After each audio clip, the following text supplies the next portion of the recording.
Hello, everybody. Hello. How's it going? How are you all doing? How are you? Welcome to the Katie Halper Show. Hello, Jack Allison. How are you?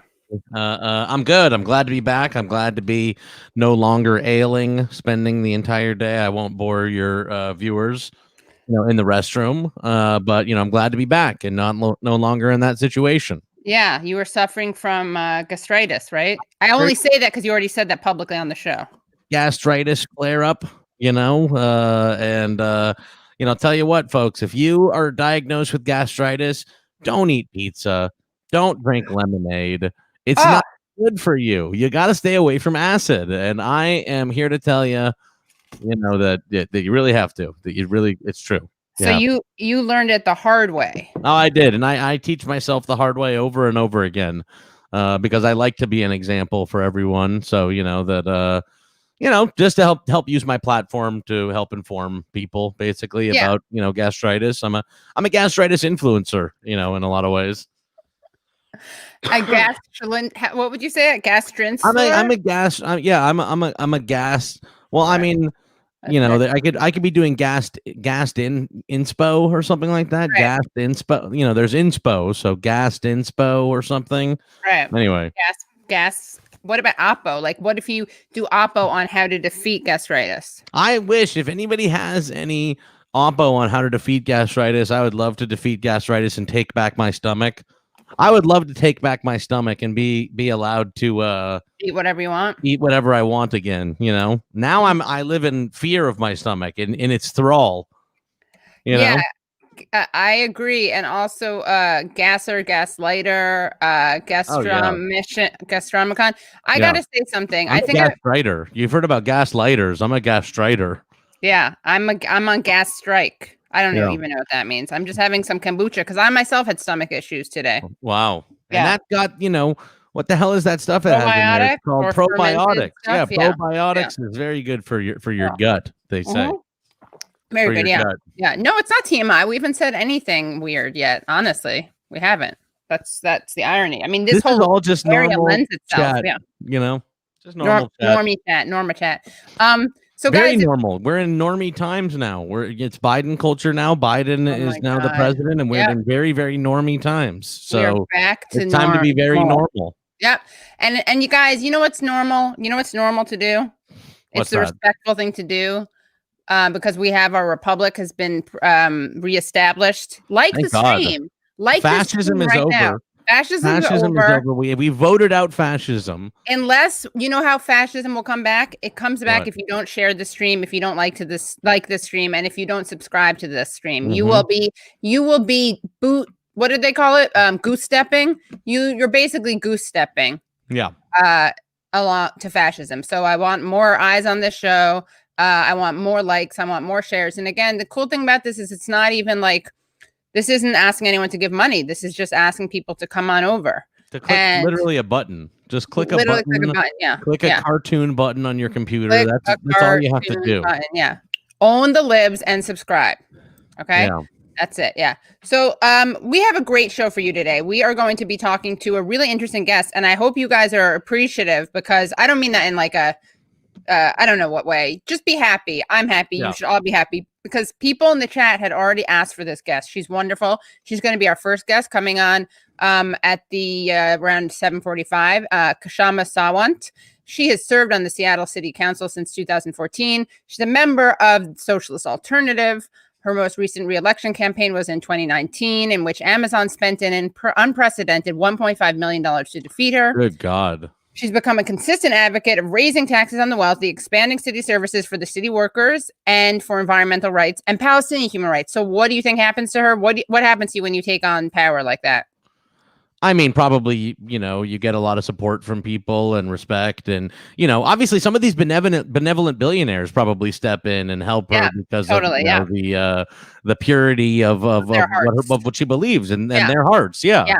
So almost, they could have done that. They probably were thinking about it, but instead they decided to launch a recall effort. So she's now facing a right-wing recall in retaliation for spearheading victories like $15 minimum wage and the Amazon tax. So we got to really spread the word, which again, you got to share this link. You got to share this. I'm not saying this for myself, though, of course, I would like to have nice viewers, a lot of viewers. I'm saying this for Kshama Sawant because we have to share this story. Really, we do. And we're going to have to make clips out of it and make it go viral because this is truly disgusting. Then on a more positive note or a victorious note, we're going to make the Kshama story a victory because we're going to protect her from that recall, from that total recall. And someone do some total recall memes, please, with Kshama Sawant in it. But Kshama Sawant. Then we have Dallas Goldtooth and Joshua Kahn Russell, both return guests. And they're going to talk about something that actually was good, which is that Biden has agreed to cancel the XL pipeline. So that's great. Very happy about that. And, I wanted to, you know what we can do, Jack? Sometimes we like to play videos. That? Oh, yeah. We like to play videos. And, Case Study QB is just like a machine. Everyone should be following him. And he always has really great clips to play. And I'm going to just play some of them. And remember, Case Study QB, his Twitter handle is literally Case Study QB. I always forget that. So we're going to go watch some of his videos and then we can respond. And then we're going to have on our first guest. And then what we can do is we can chat more afterwards, watch some more videos. I'm really laying out the structure of what we're going to be doing during the show today. That's responsible show hosting. Yeah, it's responsible show hosting. It's very responsible show hosting. I mean, where the hell how do people know where the hell we are otherwise? I almost feel bad because I very rarely do this, and now I'm starting to feel like I've been so irresponsible all these other episodes, right? Wow. Yeah. And by the way, last night was a very fun chat where we looked at memes, Bernie Sanders memes, and we had people vote. And we're going to review those results. I think Maria's is correct on Wednesday because we want to make sure that everyone has a chance to cast their vote. And we take this seriously. We take gotta make sure that by the way, it's all on the up and up, and there's not fraud going on. Oh yeah, I know. With these vote counting machines, you hear all sorts of shit. I know. You hear all sorts of stuff about these voting machines. At the same time, I do want people to vote often and early, but all votes do need to be counted. Maria is telling me. So Maria is a youngster. She is a youngin, and she has her finger on the pulse of these things like Kahoot. Never knew what the hell that was. What the hell is that? You don't know what that is, but you're like all nerdy and techie. Oh no, I'm getting old now. I'm aging out of it, I think. You're aging out of the program. Someone just said more Latin America. Okay, I will have more Latin American guests. But also give me. I would like some positive reinforcement for responding to the people by bringing on Kshama Sawant, who I wanted to have on anyway. Again, but very excited about this. So let's. This chat, they're never going to be happy. I know they're never. Yeah, they're never going to be happy.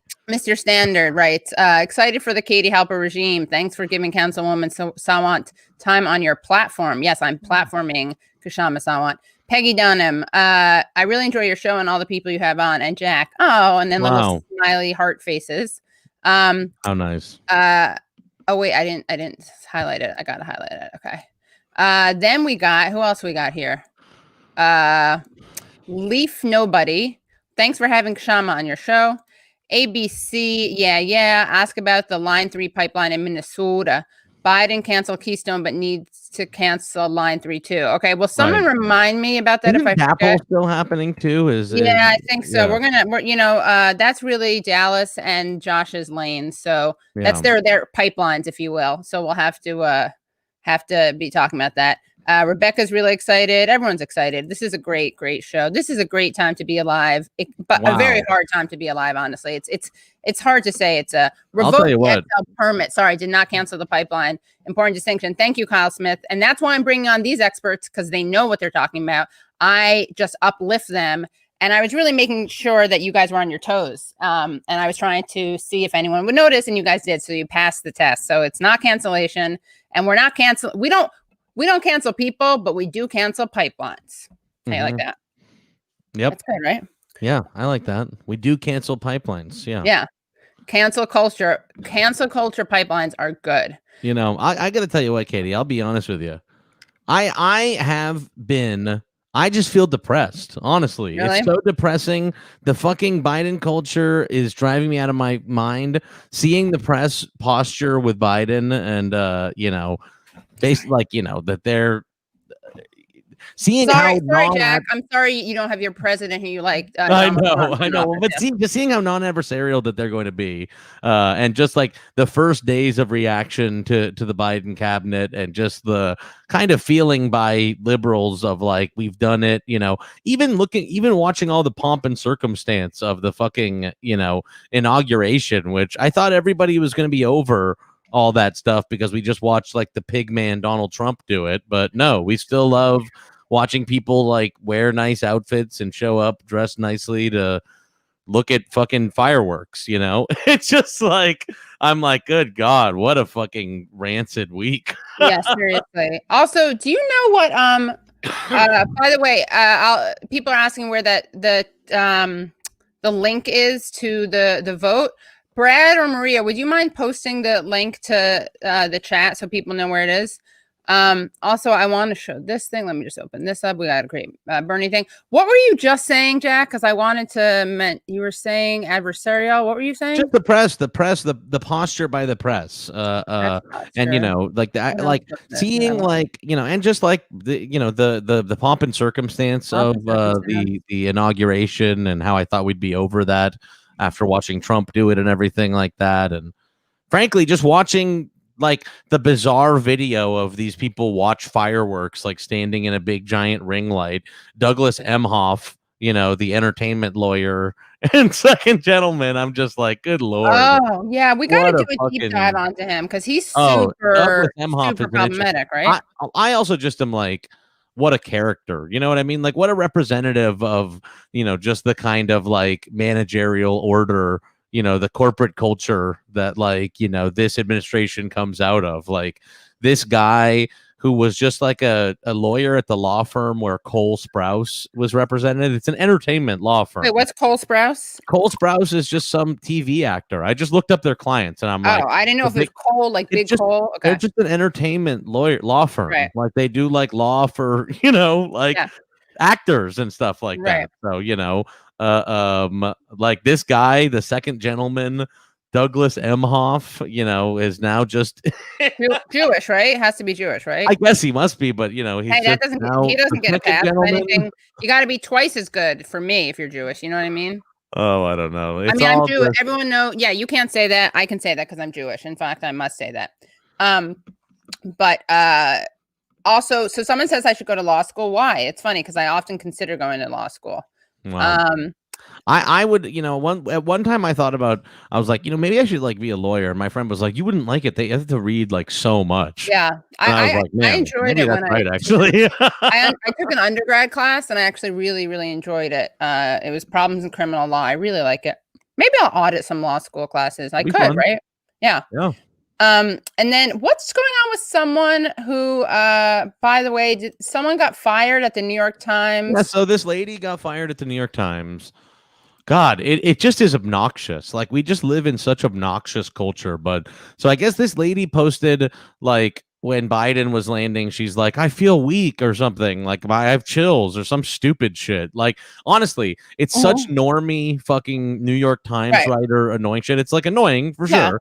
But then like, like a bunch of conservatives got very upset about it and like we're posting it everywhere. People tried to blame, then she got fired. So, and it got to the point where New York Post was like posting paparazzi pictures of the woman who like wrote this tweet or whatever. And now they're blaming Glenn Greenwald. Yeah. What's up with that? Because he posted the tweet originally, which was an embarrassing tweet, but Glenn is not saying to fucking fire anybody or whatever. The whole thing is such a joke. It's like the conservatives got themselves all super over whipped up about it. Yeah. And the absolutely cowardly, people who run the New York Times, like just fired her because it was easier or whatever. It's such a pathetic controversy. Yeah. Because I'm like, it is pathetic that they fired her, but also the New York Times told all their writers to go on Twitter and get blue check marks and become like influencers. Yeah. And now they're firing them over saying the most boring NPR normie shit ever. You know what I mean? You know what makes me angry? They did not fire Barry Weiss. Yeah, Barry Weiss is jealous, right? fired herself. She fired herself by saying like everyone was like mad at me. Yeah. Also, let's try to do a live tweet. Let's do a funny live tweet where we blame. Let me make sure my DMs are closed. Yeah. Let's make a joke. You want to do a joke tweet? Sure. Jack? Yeah. Let's do like a dad or something. Yeah, let's do a joke tweet where we blame this on, you know what I'm going to say, right? I want to blame this on Glenn Greenwald. So what can we blame on? Hold on, let's see. Well, it is really the funniest thing. Like, it's not even like the normal, he's a Russian it is so funny. Like, he just complained about, you know, an annoying tweet, which I'm like, I agree that the tweet was annoying. He didn't say that they should get fired, though. You know what I mean? I can't believe Glenn Greenwald held it. What would it be? Greenwald, because it is like Brazil. What's that? Blue from Brazil. You can see it, right? Blue from Brazil. Dressed up as Trump, like whipped up all those protesters. Oh, I was going to say he like held a gun to the head of the New York Times. Right? Yes, yeah. Like, I can't believe went into the New York Times building. Went into the New York Times building. Held a gun. What? Held the editor-in-chief. Held a gun to the editor-in-chief's head.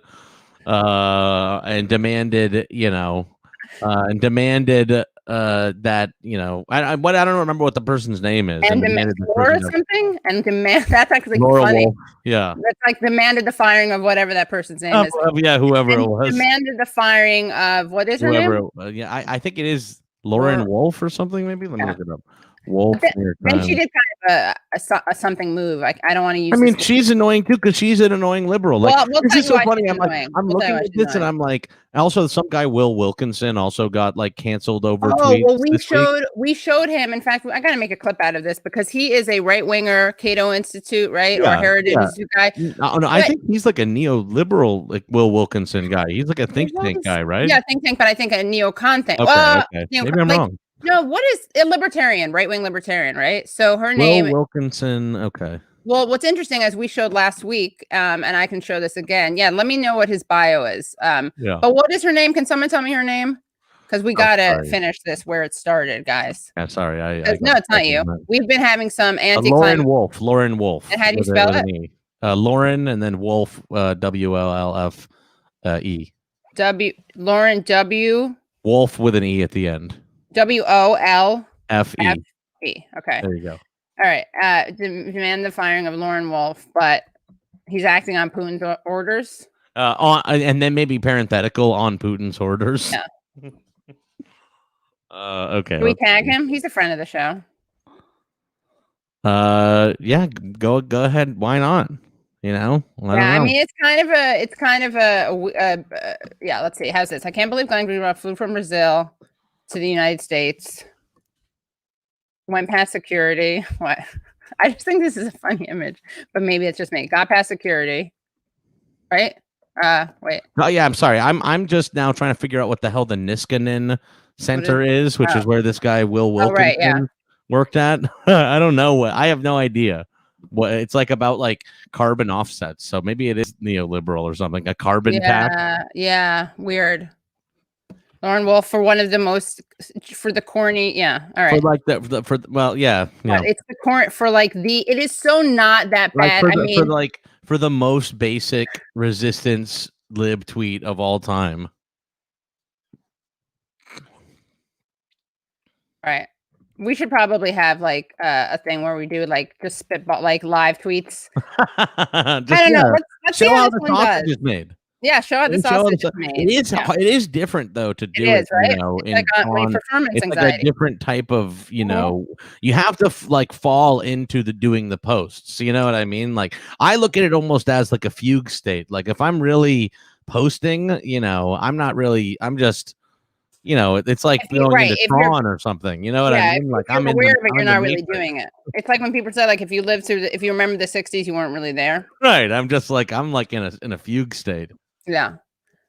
Okay, that's good, right? Yeah, I think that's decent. It's fine. Yeah, I think it's good enough. You know, good enough. It's a decent tweet. That'll do. Yeah, that'll do. Pig. That'll do. Yeah, that's fine. You can hit send on that. Hilarious live tweeting now. You can hit send on that. Yeah. All right. So what else? We have a couple minutes. You want to watch one video? But Jack, Sure. we do such. Yeah, let's do one. We do such like deep. What's the word? Exegesis. That. Let's see. Sorry. Yeah. No. We eat up. No, I do. It's very good. Hold on. What am I doing? Case study. And everyone follow case study if you are not already. Let us see. Which one is good? There are a lot of good ones. There's a good, of course, Russia one. There's a good Bernie one. Hold on, let's see where this one is. Oh, we got to talk about Pfizer later. By the way, please remind me to talk about Pfizer because I can't. I need their head on a. I am going to call for some harsh action, but I'll tell you about that in a second. Okay, let's watch this. This one is interesting and ironic, and it's like, really? Okay, you like my description? Yeah, that's like, ironic, and it's like, really? This one will make you say, "What the heck?" Things that make you go, Yeah, exactly. That reference? That's from what are they called? Things I don't even remember. It's the Music Factory. Oh right, yes. All right, let me just do this. Yeah, I know what we're gonna. This is gonna be our TAIC of the night. It may take you a while to remember what that is, but don't worry, we're gonna tell you what it is in a second. All right. So here is CNN. Have all condemned Russia for using. All right. The U.S. State Department, the EU, and the British Foreign Secretary have all condemned Russia for using force against opposition protesters.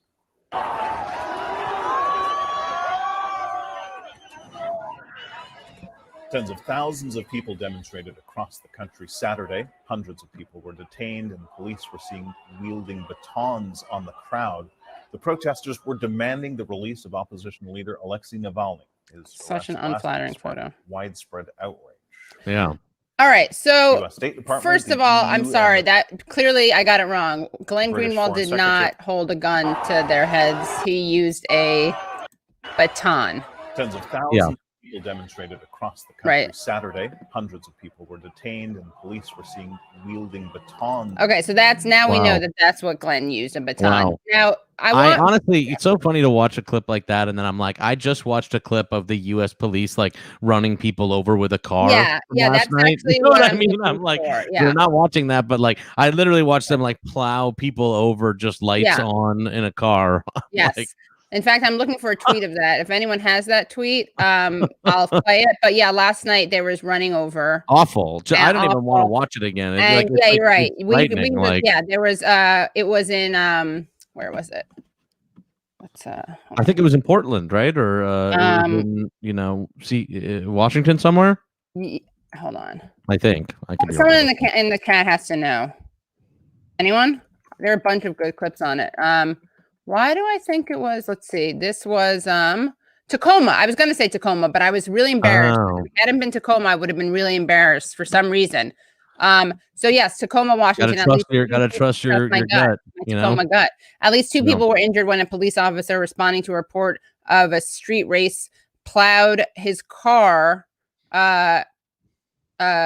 through a crowd of pedestrians that had gathered around him and were pounding on the car's windows in downtown Tacoma on Saturday night. And it happened as about 100 people were blocking an intersection and watching several cars spinning in circles, police told the News Tribune of Tacoma. A police car arrived and drove through the crowd after people tried to block the vehicle, a witness said. Horrendous. Horrendous footage. Really posted on social media shows the police car hitting several people and running over at least one person. He had tire marks all over his body, witness Corey Lease told KTBS-TV. Belly out, his shoes were off. Honestly, it was like something out of a movie. And actually, this is really interesting because we can talk about this with our guest because she's, of course, a Seattle councilwoman.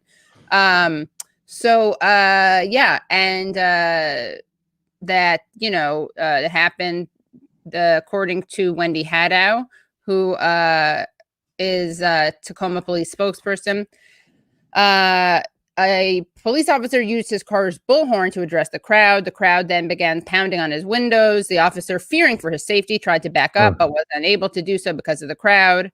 And that prompted him to speed out of the scene for his own safety. So awful.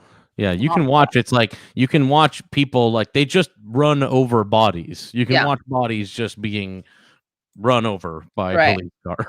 Yeah, we actually have it. I mean, is this going to get the? Is this dangerous footage to play? I don't think you'll get like pulled down for it or anything. Let me but if do that, people we are don't want to see something gruesome, then look away. I'll give a warning. Yeah, let's see. Yeah. Okay, so it would be great. So basically, the point is, it would be great if all those people condemned the violence here as well as the stuff in Russia.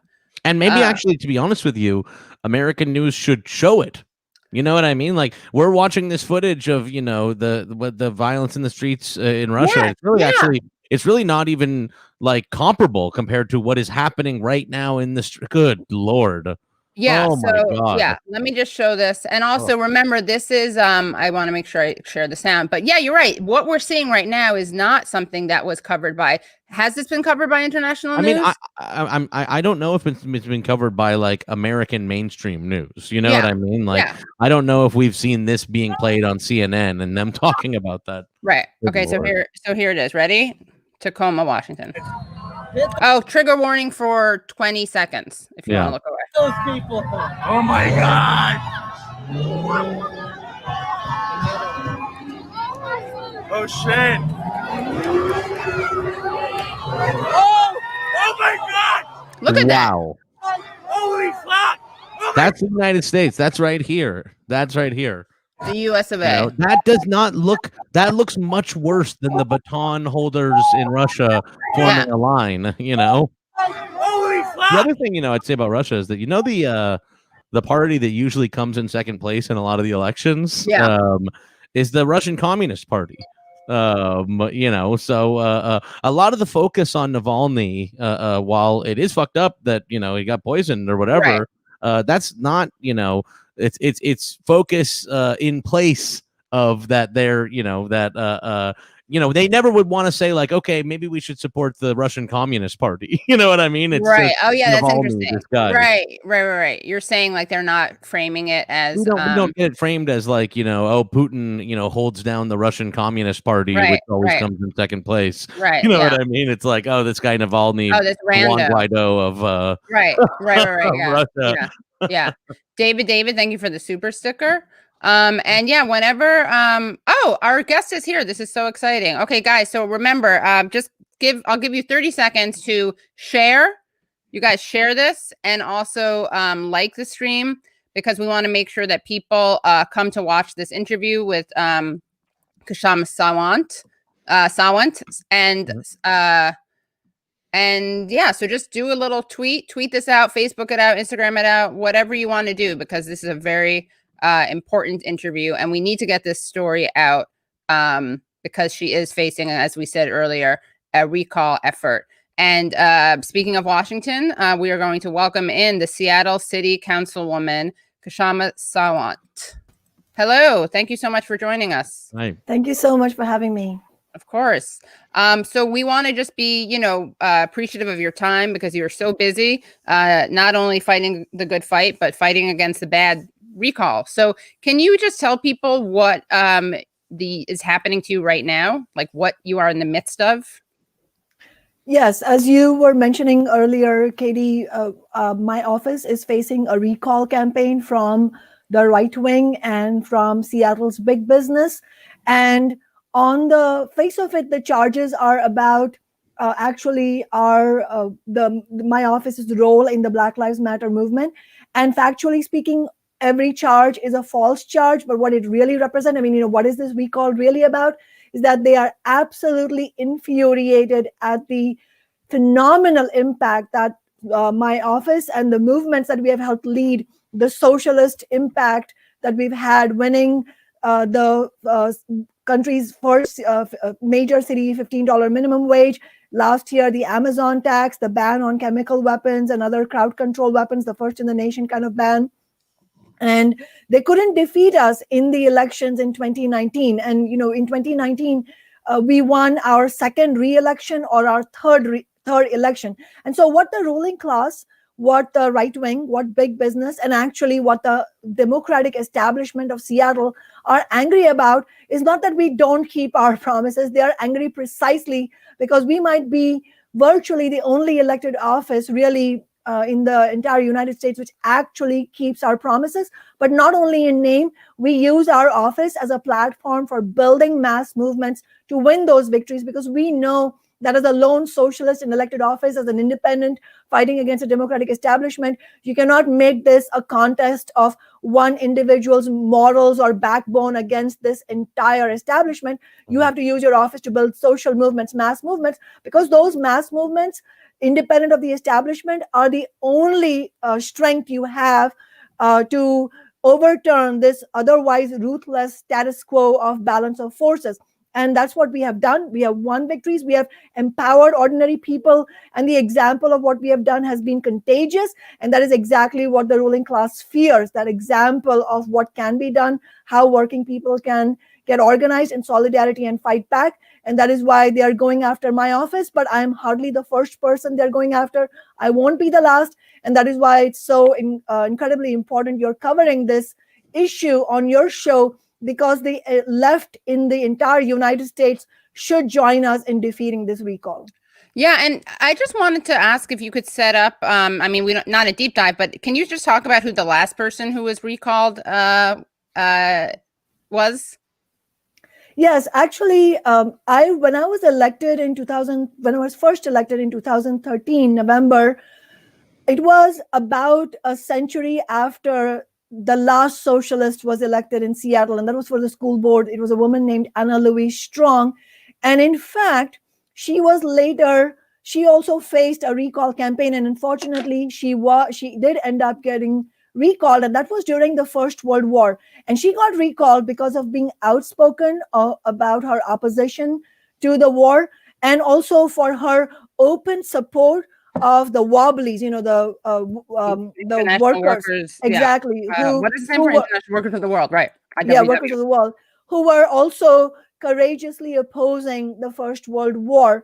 And if you'll remember, it was that same year that Eugene Debs, the most important socialist of American history, who was also charged with sedition for his speech against the war, and he was sentenced to 10 years in prison, and that sentence was upheld by the US Supreme Court. And that is a reminder for us that the courts are not on our side. The police are not on the side of movements. You just showed this horrifying footage from Tacoma. And so while we await the ruling from the Supreme Court of Washington State, we are in no way basing our faith on the court system of capitalism. And that is why we have launched a really vibrant and important solidarity campaign against this recall that everybody who's watching this needs to get involved in with us. And I would also say that, we are not in a defensive posture. It is absolutely critical that we take this recall campaign against us seriously. But the best way of fighting, as you know, the best defense is to go on the offensive. And that's why we are fighting to extend the eviction moratorium here by a whole year. We are fighting to have guaranteed legal counsel for renters facing eviction, because we know renter debt and the coming evictions are a tsunami in the making. We're also fighting for comprehensive COVID relief by increasing the Amazon tax that we just won. And so I just want to make sure, it's solidarity.us.org. Is that where can people find? I want to put it in the chat now, where people can find the website to support this, your effort. They can find the information about our solidarity campaign against the recall can be found at kshamasolidarity.org. So that's my first name, KSHAMA solidarity.org. Okay. And yeah, can you talk about the gains that you've managed to achieve? I mean, they're pretty stunning, especially because I think that a lot of people think of local politics as not very sexy. Or interesting or exciting. But you guys have managed to do a lot. Can you just talk about some of those victories? Absolutely. As I said, when we ran in 2013 and when we won, we ran our campaign with concrete political and economic demands that energized working people, without which we wouldn't have won. So, for the left and for the socialist movement in the United States, I think that's a really important example that our election campaigns themselves have to be vehicles to energize people into a movement around concrete demands. And we ran on $15 an hour, taxing the wealthy and big business, and for rent control in Seattle because rents are through the stratosphere. And then when we won, I just wanted to share the story, that when we won the election and I took office, in the first couple of weeks in January of 2014, a couple of the corporate Democratic Council members, and I'll just share with everybody on your show, there isn't a Republican force, so to say, in Seattle City Hall. There are 8 Democrats and I'm one socialist. So it's always been that way for the whole 7.5 years that I've been in office. And so in my first couple of weeks in office, 2 of the corporate Democratic Council members came into my office, sat me down, and privately warned me that even though I had rabble-roused my way into office, I was not going to win any minimum wage increase, much less $15 an hour. And they kindly informed me that City Hall ran on their terms. By June of that year, we had won the unanimous and historic city council vote, including those 2 council members who are actually anti-worker and pro-big business, who voted yes because of the tremendous pressure we had generated by using my office to launch the 15 Now campaign. That is the approach that Socialist Alternative, my organization, political organization, has taken for all our campaigns.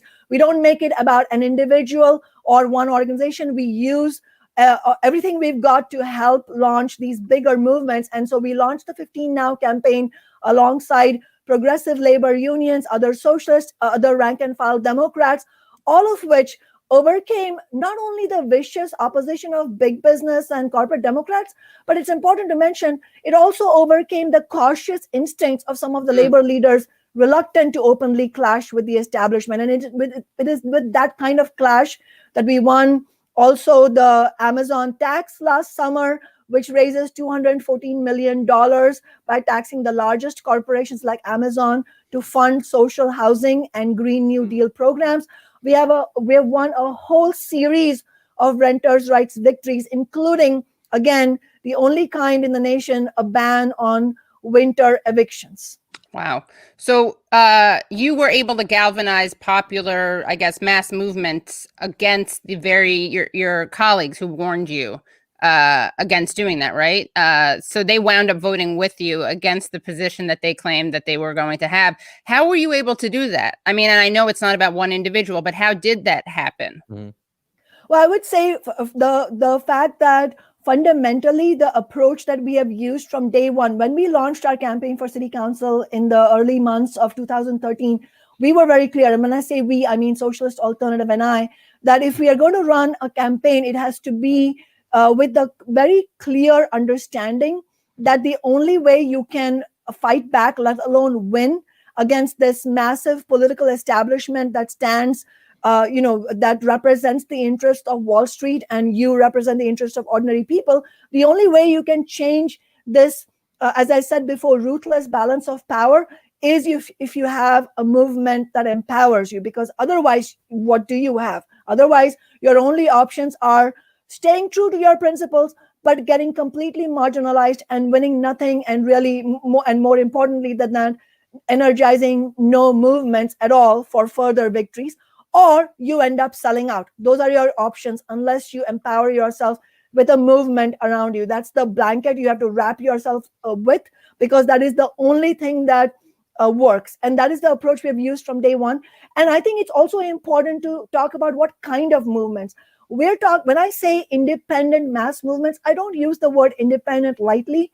It means movements that are independent of the political establishment, that do not rely on so-called progressive Democrats who say the right things, but then often betray ordinary people, and movements that are democratically organized within themselves, so that all the movement leaders, even those who don't have elected positions, all the people who rise up as leaders of the movement, can also be held accountable to the interests of the rank and file. So just to give you an example, when we launched the Tax Amazon campaign in January of last year, we absolutely insisted, Socialist Alternative absolutely insisted, alongside some of the very wonderful left unions, that we need a leadership of the movement that is thoroughly accountable to the hundreds, thousands of people who were fighting alongside us. And so to that end, rather than taking decisions among few leading activists in a closed room, we ended up making everything transparent, and we held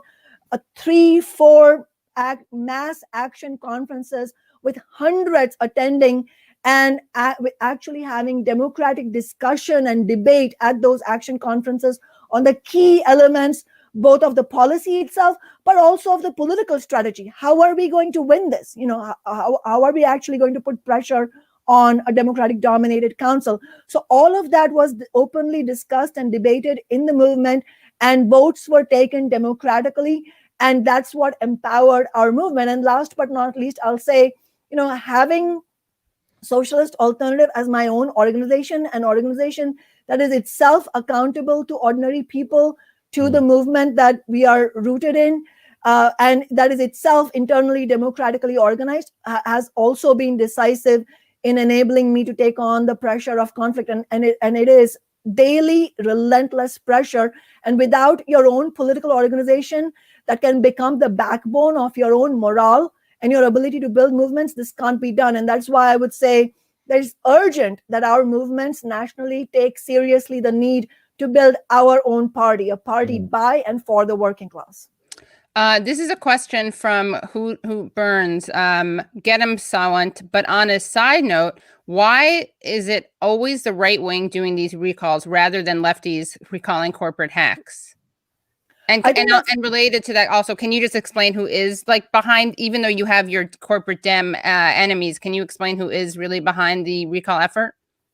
Yes, absolutely. And I think that the question raises a very important point about how when we talk about accountability, for example, I just mentioned the question of a new party for the working class and for the oppressed of America. Certainly in such a party, and definitely I can tell you we follow this principle inside Socialist Alternative, we want such a new party to be democratically organized and be accountable to rank and file members. I mean, if you're a Democrat, when was the last time you were invited by Nancy Pelosi for a membership meeting where you could take a vote on any issue of substance? I mean, I voted on the ice cream. She let me go through her freezer and asked me what's my favorite. Sorry, I stand corrected.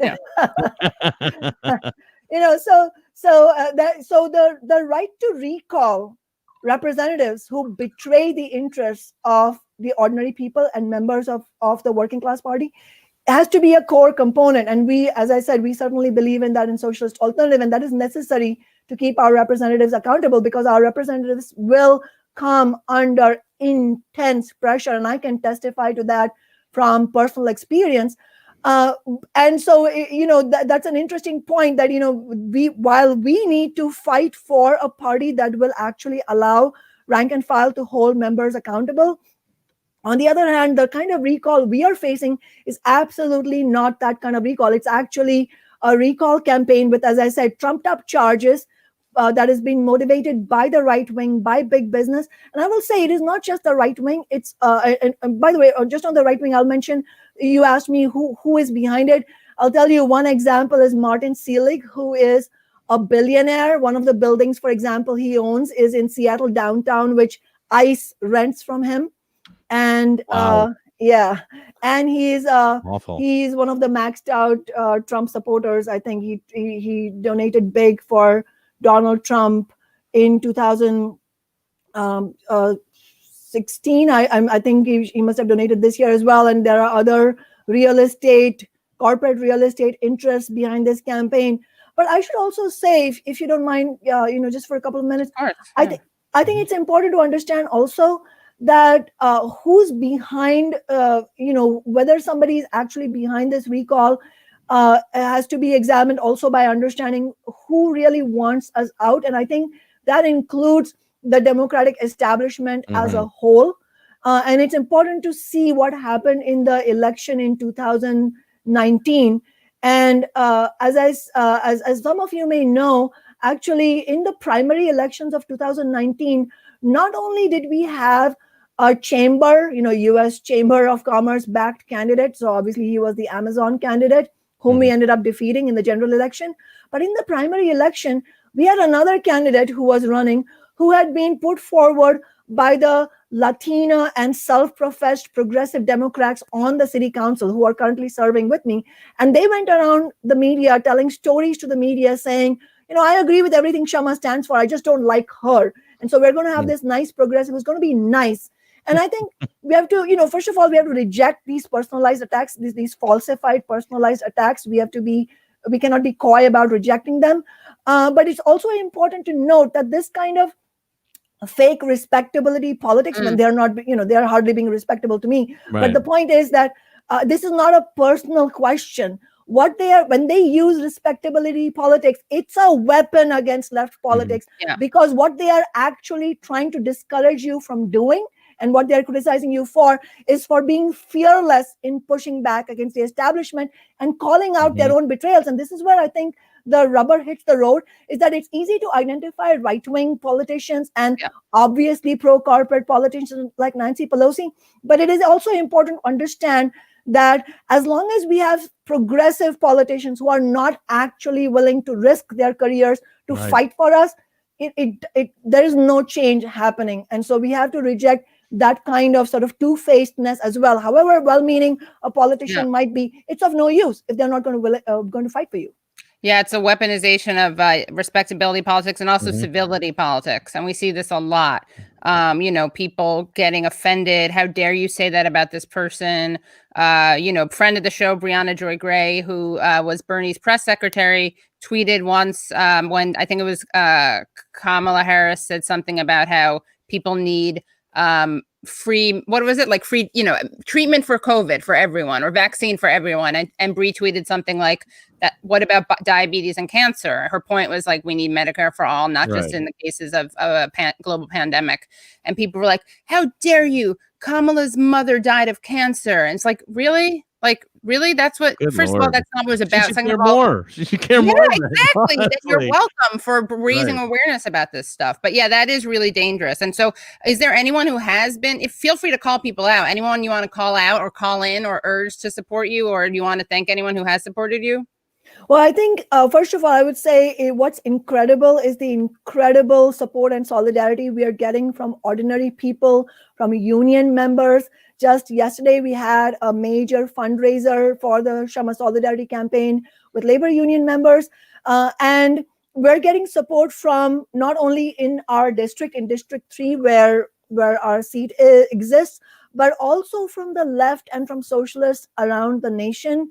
We've received endorsements from Chris Hedges, from Noam Chomsky, from Julia Salazar, who's a DSA elected candidate in New York. I think these are very, very important points of support. And what's notable is the deafening silence of the Democratic Council members on the Seattle City Council itself. Yeah.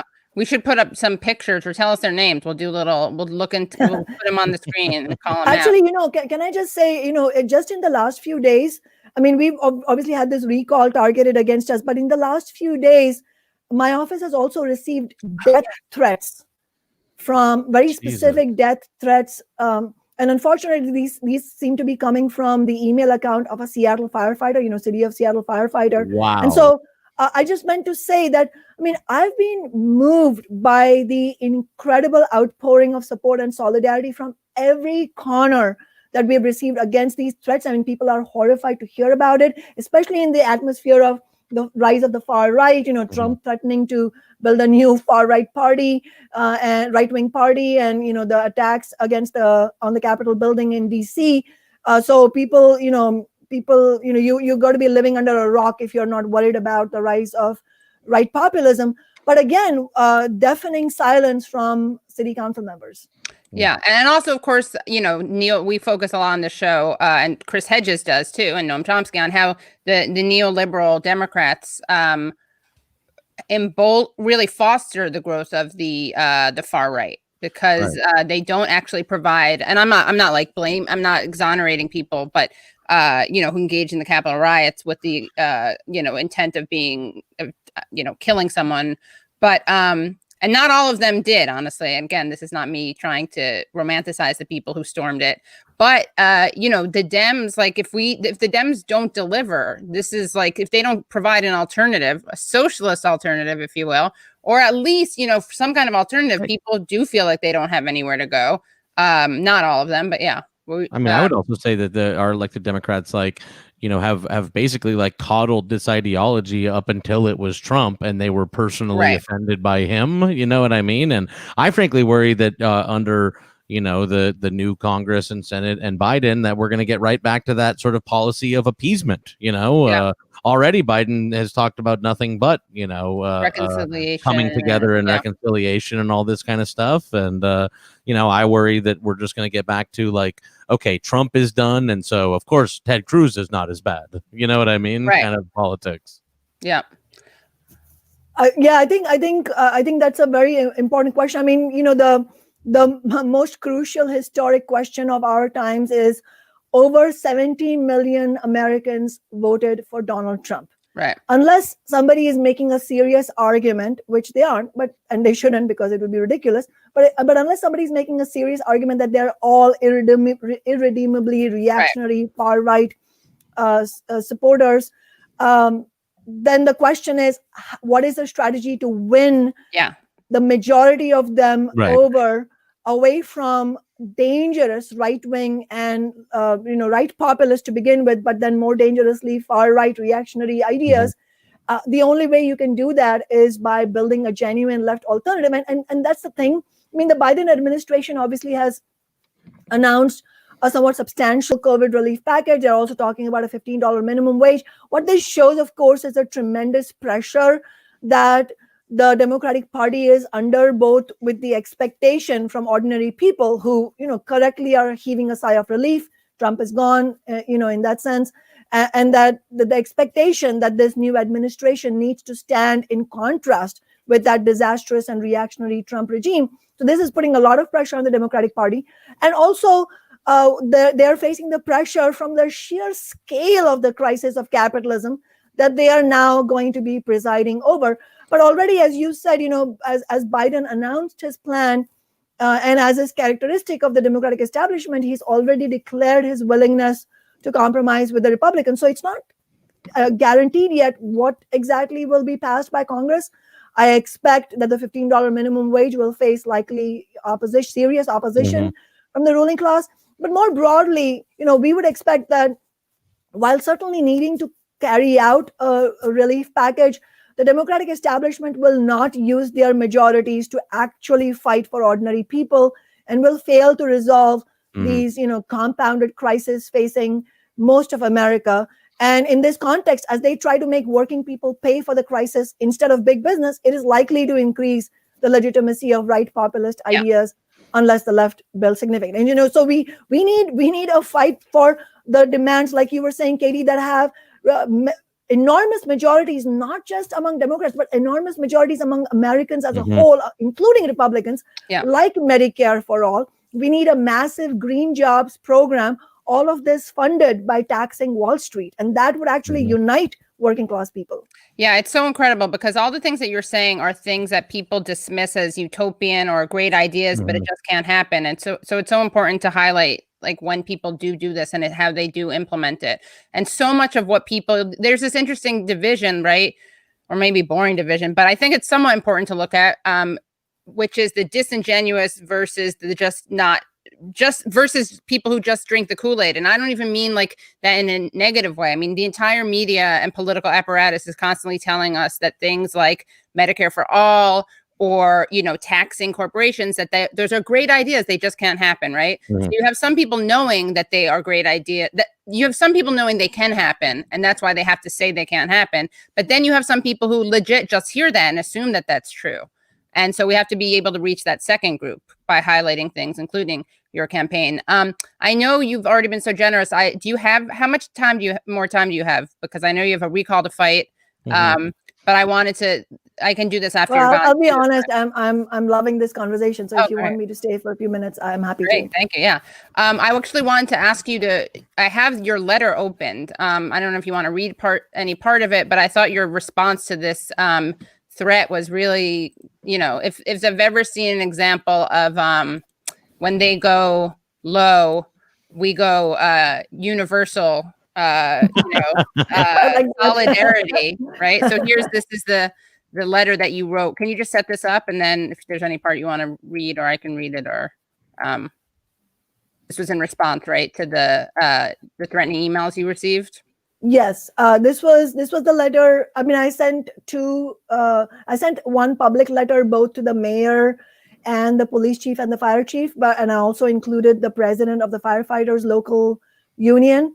But this is a letter I sent after that. I sent yesterday to the president of the firefighters local, Kenny Stewart, and I said, Brother Kenny, thank you for your email responding to the threats that have been directed at my office. As a fellow union member in AFT 1789, that's a teachers union that I'm a part of, I know you'll agree with me that the strength of the labor movement lies in the power of solidarity between us all as workers and our power in moving that solidarity into action.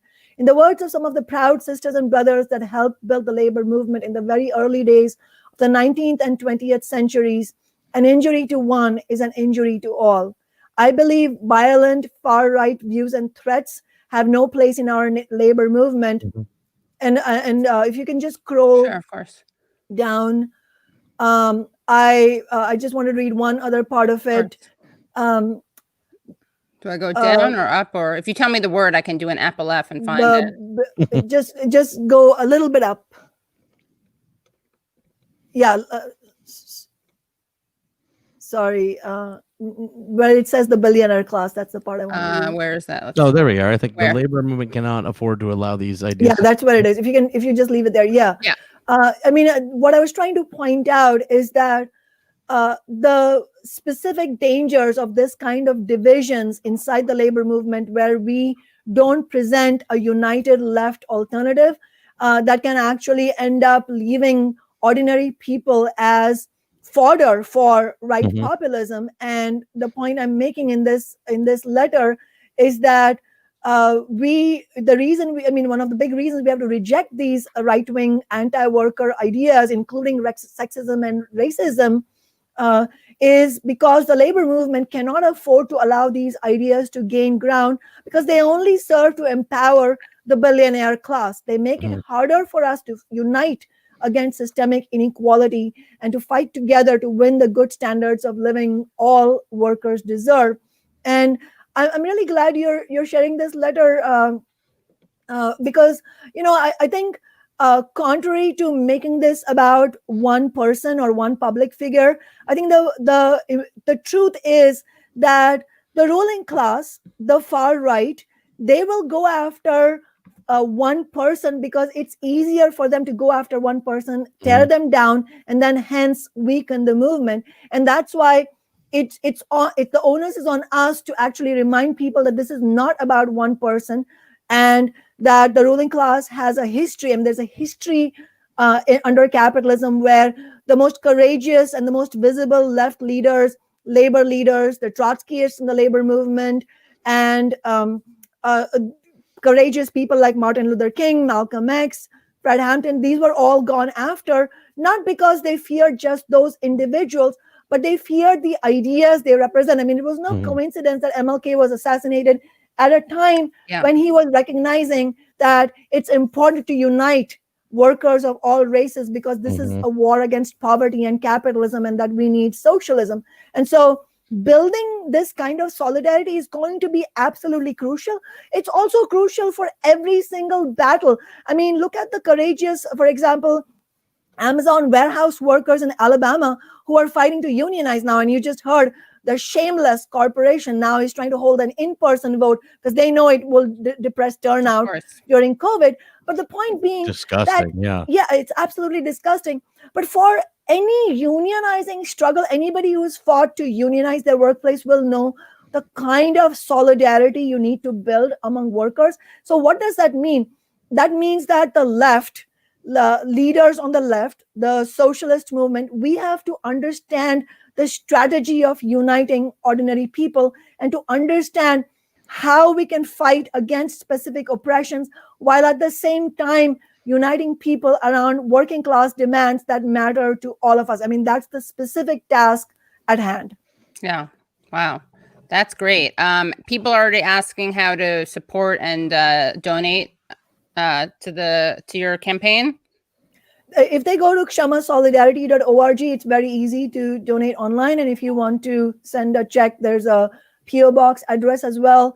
And absolutely, we need solidarity, financial contributions. Obviously, we don't have the money that the billionaire class has, which is the whole point. I mean, that's why this system is dysfunctional. But we absolutely want to build, as I said, independent campaigns against the billionaire class, which means that working people and people who believe in fighting against injustice have to donate to our campaigns. Also, I do want to say that Julia Salazar, Noam Chomsky, Chris Hedges, they've all been on the Katie Halper show. So there you go. You got that Katie Halper show solidarity bump. Yeah. All of whom have, are defending Kshama. So, come back whenever. I know you're busy, but I want to, Kshama, the K is silent. Kshama. I want to, is it silent? No problem. It's not actually silent, but you know what? Even Indians find it hard to say it. So there you go. Seriously, it doesn't matter. I want to, speaking of which, I really would love to have, come back on. I'm so curious about your personal political evolution. Because it isn't about one person, but also these are teachable stories, right? Like, so I think it's important for people to, do you have, in a sentence, could you say how you arrived at your politics? Well, I think it was the experience of growing up in India, seeing the contrast between just enormous wealth owned by a sliver of humanity, and then contrasted with an ocean of poverty and oppression, and also understanding that, well, clearly the human society has reached, technologically speaking, reached a point where malnutrition, hunger, oppression does not need to exist, and it still exists. Clearly, it's systemic. That was the starting point of my journey towards understanding Marxism.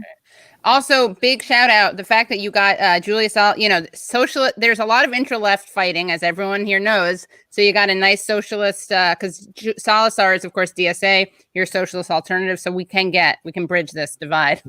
Oh, and I should mention Seattle DSA has, of course, endorsed our campaign, and they've also spoken out against the threats.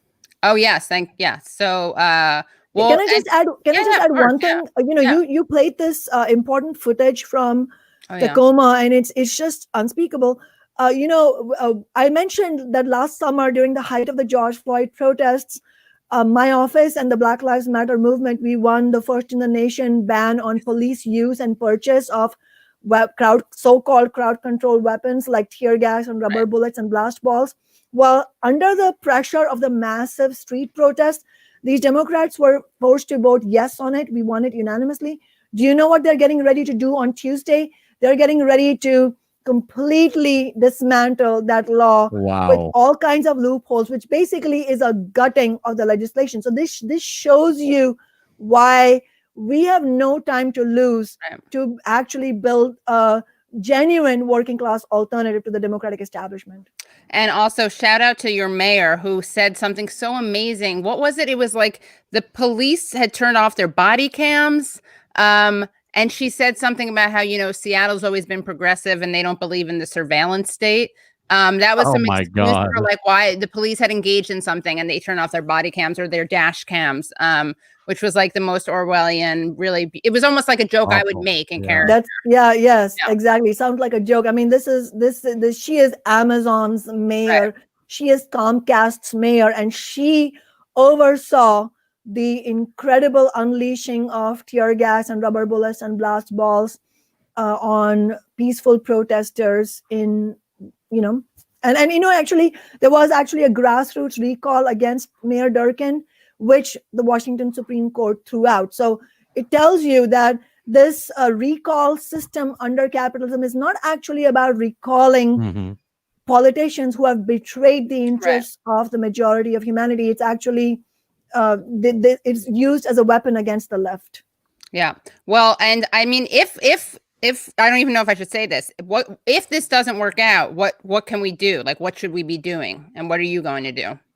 Well, I think at this point, I think at this point, it is extremely crucial that everybody focus on defeating the recall. We can defeat the recall, but we will need to, again, have the same strategy that the only way we can fight back is by building solidarity on the ground and having a fighting strategy, not expecting that the establishment or the courts are going to be on your side.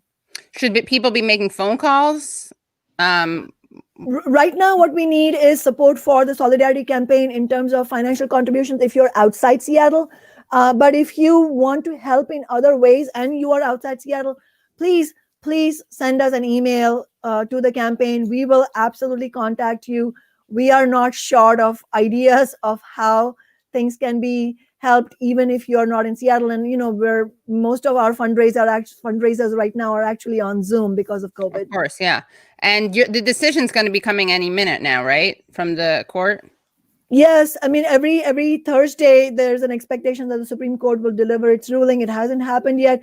But, that's why it's important that we launched the Solidarity Campaign months ago, because we cannot just wait around for the Supreme Court. And also, we don't expect the Supreme Court to be on our side, because these are institutions of capitalism. Yeah, right. Of course. Well, thank you so much. And come back on again. Would love to have you on.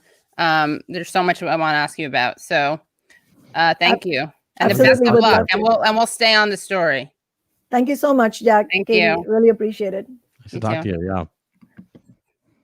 That was that not great, guys? That was great. What a great guest. What a great guest. I'm so glad. I want to thank Audrey, who reached out to me to suggest it. And I want to thank Matt, who helped me, who facilitated that. And also all the people who, suggested her.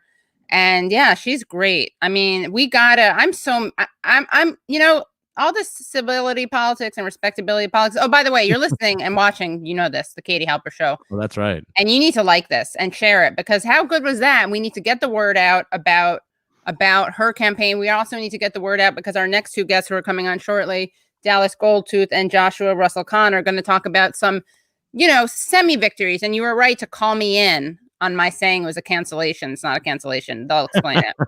I just elevate voices. But make sure you like, subscribe, and how to subscribe, guys. And we're almost at 1,000. Come on, guys, we can do it. Wow. That how you like, how you subscribe is you hit subscribe and then you press the bell. But yeah, this civility stuff, like, I got really upset. Someone, I don't know if he wants me to mention his name, I will. But someone, got me hip to the danger, to way that Pfizer. I mean, I always knew Pfizer was evil, but someone got me hip to the way that Pfizer is trying to bullshit with the doses. Did you know about this? They're pretending that there's like a 6th dose in some of the vials. Oh, right. But that's really just because there's natural overflow, right? Like, isn't that like always the case with vaccines, because there's always going to be a little bit of spillage? And also, but you can't get it. You have to have a certain type of syringe to be able to access it. And they're doing that so that they can because they want to charge by not even that. It's to sell by the dose as opposed to the vial. Am I correct, people out there? Yeah, we can get up the article. I want to have a guest on, but I was so angry about Pfizer, and I really do think we need to change a lot, but we don't have a lot of time. So I really feel like we have to launch PR campaigns. I'm not kidding, about around these people, and we need to make their lives absolutely miserable. Like, you mean like the Pfizer executives? Yeah, we need to make the Pfizer executives' lives miserable. My question is, it's like, stuff like this happens and people give a big shrug. But when it was, Martin Shkreli, everyone cared for some reason. It's so much easier to personalize it when it's one person. You know what I mean? Like, it's kind of like what Kshama was saying, which is that we shouldn't do that because, but in this case, we should because they're the bad guys. Well, honestly, but it's like, I wish that we in America could just have a better ethos of hating companies. You know what I mean? But I guess we have to find out who these executives are and shame them. We do. Yeah. We need the energy. I don't know if we need. I don't know what I'm legally sorry, let me allowed one to say, second. Sorry, Jack, 1 second. I have to it's my duty to correct myself. It wasn't, so Brad is telling me it wasn't extra because of the syringe means it wasn't extra. Because of the syringe means up until now, there's been a ton of wasted vaccine because you can't get it all out of the syringe, so it's thrown out. Now, if we use the new type of syringe, they want the thrown out stuff to count toward what they promised. So effing evil. So we're going to have thank you, Brad, for that. And Brad was the person who got me really upset about that. And I'm looking for a guest to talk about it. But like, I was fantasizing about, and Jack, you once said, You once said about Larry Summer, you were like, it would almost be. It'd be kind of funny if someone, got rid of it.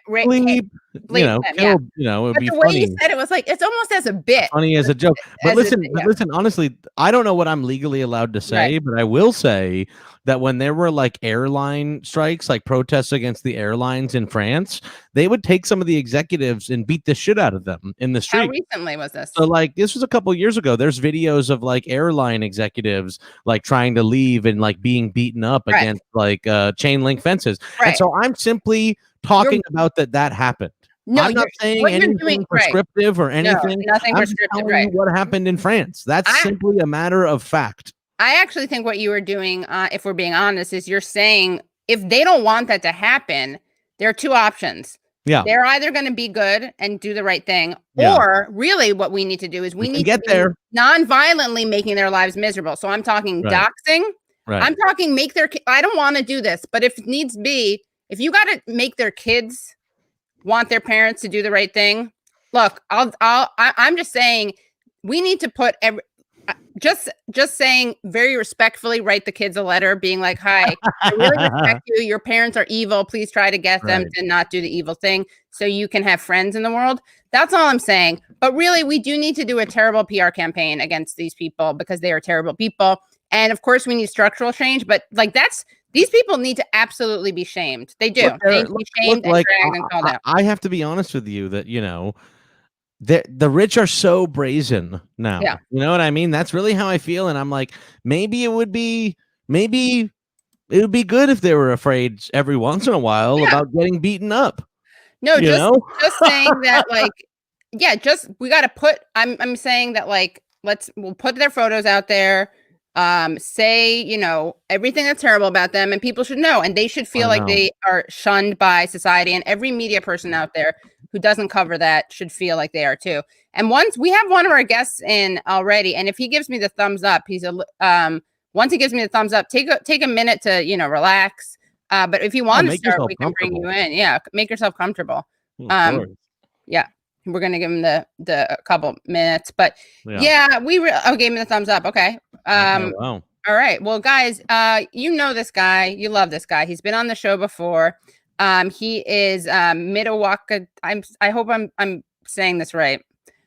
You know what? I'm not going to say it because I am going to butcher it. So I'm going to ask him to pronounce it. He is the Keystone XL Campaign Organizer for the Indigenous Environmental Network. He co-founded the Indigenous comedy group, the 1491s, which is really funny, and is a Dakota culture and language teacher. He's also a poet, traditional artist, powwow emcee, and comedian. So without any further ado, we are bringing into the chat Dallas Goldtooth. Welcome, Dallas. Hey, how's it going? I'm so happy to be here. Yay, thank you. Yeah. If you want to tell me, can you tell me the words that I couldn't pronounce? Dallas. That's the word you were trying to pronounce. Goldtooth. Goldtooth. Okay. Yes. Gold. No, I am Mdewakanton Dakota. The M is tricky in that, but it's pronounced Mdewakanton Dakota. And I am Dakota. Yeah, and I'm Dakota and Dińe. That's easy. Yep. Yeah. From so-called Minnesota. Oh, and in your email, you told me to have a separate device just in case it's going to be a podcast recording. Well, not in case, it's when. Yeah. Oh yeah, so I'm recording. So I got. Awesome. Should I do the whole Oh yeah. Do the clap thing. Sure. Yeah. Oh, you want to clap? Should we clap? Yeah. Sure. Ready, 2, 3. Awesome. Yeah, it's a horrible idea. And what's horrible is that we have our fourth guest on, so we're definitely gonna have to do that again. I dressed up today. I know. I like it. Oh, I love it. I love it. Yeah. Yeah, that is very good. Okay. Pokemon. Yeah. Someone said Dińe as in Navajo. Is that okay? Got it. All right. Well, and speaking of organizers, we are bringing on none other than Joshua Kahn Russell, who's also been on the show before. So excited to have him back on. He's the executive director of the Wildfire Project, which helps train and support frontline social movement organizations. And he's helped grassroots campaigns win against banks, fossil fuel companies, logging corporations, and police departments. So let's get into this. Let's bring Josh in. Hello, Josh. Hey, Katie. Hey, Dallas. Good to meet you, what's going on? Nice Thanks so much for joining again. Are you able to record your audio separately, by the way? No, I don't even know what you guys were doing, but I'll clap too. Okay, yeah, in solidarity. I mean, I'm impressed, Dallas, with your LED background too. I need to up my game. Yeah, it's my homage to Prince. Since oh yeah, it looks great. Purple Rain. And thank you for the super sticker, David Harold. Sorry, what were you saying? I'm just trying to step up my game since I'm on camera all the time. Wow. All this stuff. I got to take it to another level. I got a bunch of kids in the house who watch streamers and gamers all the time. So they're asking me, why don't you step up your game, Dad? So yeah, you got to get the purple lights behind you. You got game watchers in the house. Yeah. Are they your kids or just random kids? Oh, they're everybody's kids, No, they're my kids. Yeah. Yeah. So guys, I want to congratulate you and also thank you because you guys helped make something really good happen. And I'm not going to describe it because I already kind of messed it up. I said something was canceled and it wasn't. We are pro cancellation of pipelines, but can you just tell us the latest, what the good thing was, what this victory was? Who should go? Who should do it? Do it. You start. I mean, Josh is Jewish. I'm Jewish. We definitely We're all Jewish. Well, I know, but I'm just saying, I'm Jewish too. Are you? Yeah, that's what I mean. The last time you were on, you and Leslie had a great discussion about Jewish comedy and white comedy and native comedy, and you and Leslie were kind of explaining how you were deprived of depravity comedy that white people and my people. And thank you, Leslie. It was very cute. He said it was, and you too. But anyway, so. Speaking of, let's just put whatever. Why don't you start, honorary Jew, Dallas? Yeah. All right. So a correction in the introduction. Okay, I am the Keep It in the Ground campaigner for the Indigenous Environmental Network. I was formerly the Keystone XL organizer. Sorry. And back in 2015, thankfully, I along with many other people, organized myself out of a job. And we had Obama reject Keystone XL pipeline permit back in 2015. And then when Trump got into office on day one, he approved Keystone XL, which is a massive pipeline. And on the first day of Biden's administration, Biden canceled or revoked the permit for Keystone XL. Revoked the permit. Okay, I got it. Revoked the permit, rescinded it because Trump had given it, right? Got it. So Biden just reeled that sucker back in. Right. Yeah. That's why we call it the zombie pipeline. It is, yes. Oh, the zombie pipeline. Well, that's pretty on brand for Biden. I mean, I'm impressed that as someone who should zombie identify, he didn't push it through. But okay, so and Dallas, were you tempted to be called people of death? People of death. Yeah, you're right. POD. Dallas, were you tempted when it was working with when Obama revoked it? Were you tempted because you had that job? Were you it's not that bad, Obama? Maybe wait and see. Let's see how it turns out. There was for a moment there I was like, job security. Exactly. Can you just hold out for another 4 months, please? No, we were excited back then, and we're just as excited now. Yeah. But it's all right, so I'm sure y'all can understand. It's there's still bad shit happening, right? There's still a lot of stuff that folks that we love and care for are still fighting for in this current moment. And so it was how do you celebrate a victory, but meanwhile you're looking ahead of what's the next fight or what else can be done? And so it's this really tough experience I personally went through, and I know a lot of my relatives went through on this win, because it was 10 to 11 hard years of just organizing and mobilizing, and at all levels too. We were folks were having conversations around coffee tables with coffee mugs and all that good jazz, and people were having meetings in the White House and all that stuff. It was a whole range of different types of organizing that were happening, and thousands of people. It's one of those things where I can literally say that a countless amount of people were invested in this struggle, and it's just it feels great. But we also know that we got to keep pushing forward. We got more on the horizon, but we have to allow ourselves to celebrate. You know what I mean? Yeah, exactly. You got to celebrate for a second, and then you got to figure out what's next. But I guess I would ask either. And also, can I just say the celebration is how you also build momentum too, right? To keep fighting. Yeah. Mm-hmm.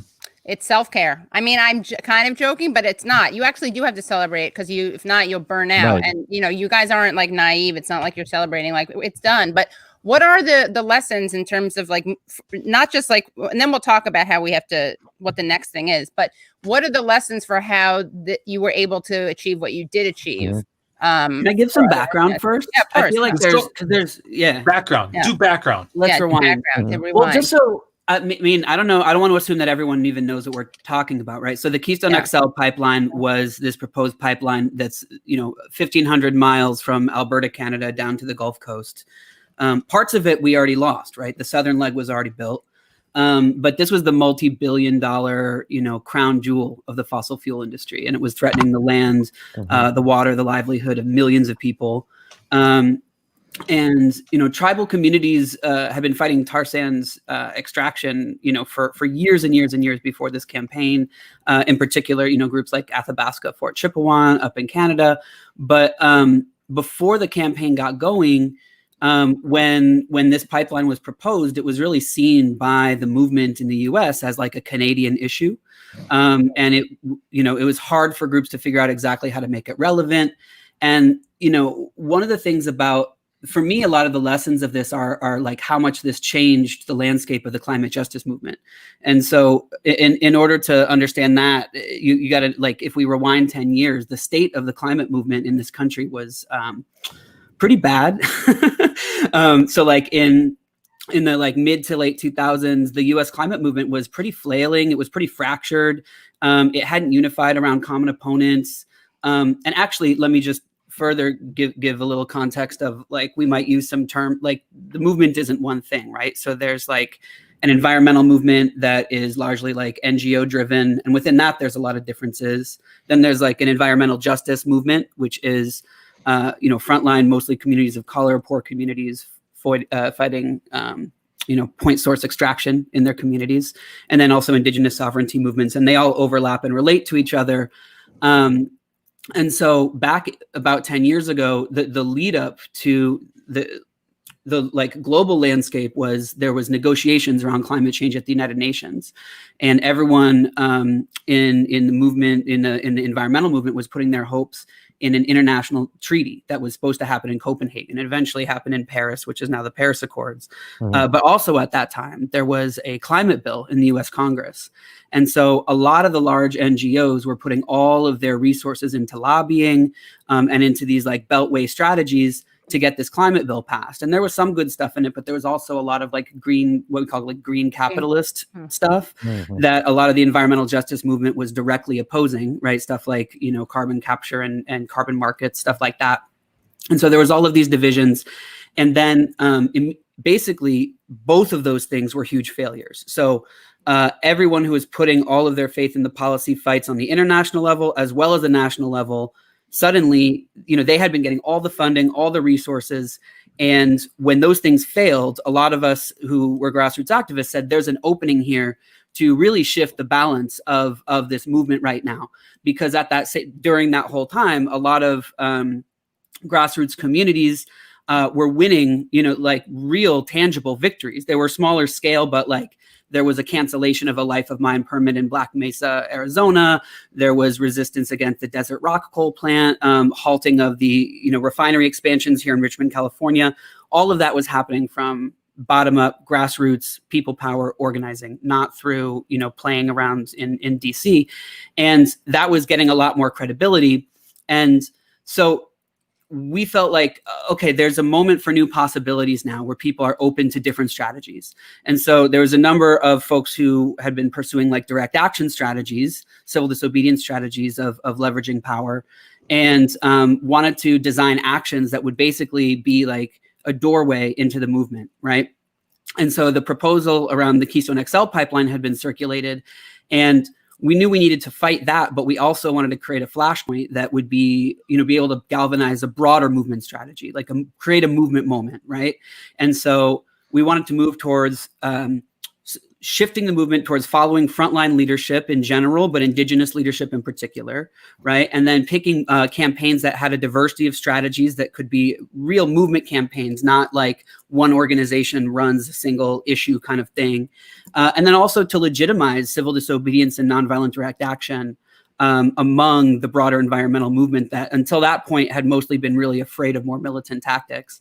And then the other thing we wanted to do is also mobilize Obama's disaffected base against him, because there had been no national campaigning from the left that was targeting Obama at that point yet. There was no Occupy yet. Right. We were inspired by the climate camps in the UK. And the last thing I'll say about it, I know I've been kind of going on about the background and we can get into some of the lessons, but when we were first kind of pitching people on the idea and trying to get folks on board, everyone inside DC said they thought this was a done deal, that this had already been rubber stamped. It was already going through. It wasn't even worth fighting, that we were, doing the thing the left does, which is like pick valiant lost causes. That's what everybody told us. Right. Everybody said that. And then in addition to that, everyone said, Obama's untouchable. You can't build a campaign that targets him. And we gambled on, we had like the exact opposite, right? So by then this was the end of 2010 into 2011. And we were like, a lot of Obama's base is disaffected and they want to push him to live up to his own rhetoric, right? And so we saw that as an opportunity to really not just do what a lot of direct action campaigns had done, which is just like mobilize people who already identified as activists, and instead be like, we're going to create a doorway into a lot of people who've never done this thing before. And so that's when the proposal came to like launch the campaign, which started with 2 weeks of continuous civil disobedience at the White House. So I've been going on and on. I'll stop there, but that's the context for a lot of the lessons that I have to share, at least.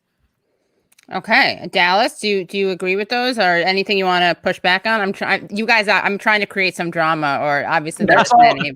Everything Josh said is a complete lie and complete bullshit. Oh no! Yeah, we're stirring it up. That George Soros came down from a helicopter, also a Jew, 2009, and dropped just cash from the air from a helicopter. And those of us that were lucky that were there, we caught it all, and we made this campaign. So. Yeah. Thank you to Mr. Soros. Once again, I'm sorry, that's a secret. I wasn't supposed to say that. Poor Hungarians, they really get it hard. Well, yeah, and what was your, I guess, experience like, Dallas, with working on this, and what brought you into this movement? Well, it's great. I appreciate Joshua so much because there's a wealth of knowledge and movement history that Josh contains, and thanks for that background. My participation in KXL is actually just right after that, or back in 2013, 2014. There was a series of direct actions that happened at the White House. I still believe, actually, we don't actually celebrate this. I don't hear people celebrating as much, but it was like a series of mass arrests at the White House. Which, Josh, was it like the most people arrested at the White House action? How many folks got arrested? It was about 1,200 people, and it was Could I talk a little more about those actions too? Yeah. Unless we just want to give Dallas a chance if there's something. Is that what you wanted to? Well, I guess it sounds like we're telling the timeline here, and we can jump around. Josh can cue me up here, but I think that for me, it was galvanizing because the organization I work for, I have a lot of friends and family that work for IEN, and I was watching from afar, but I was still in college at the time, and I wasn't really fully invested. I was I was working to become a teacher for Dakota language. And so I was in a master's apprenticeship program at the time, and I saw all this stuff coming up on social media. And mind you, at this time, this is like, 2013, obviously internet's around, obviously social networks are around, but they're not like, we didn't really see them utilized for like advocacy programs or like really like organizing tools to help disseminate information. It was still very much a place where you went to see what your auntie and your mom were talking about, which I'm sure you still do today. But it was just like this something fresh where people were actually starting to utilize those tools to help disseminate information. And that was pretty cool. And so I had a lot of friends and families who went to DC to throw down for these actions. And I'll pass it back to Josh to talk about those actions, because they were actually pretty damn historic that we kind of forget about. Yeah.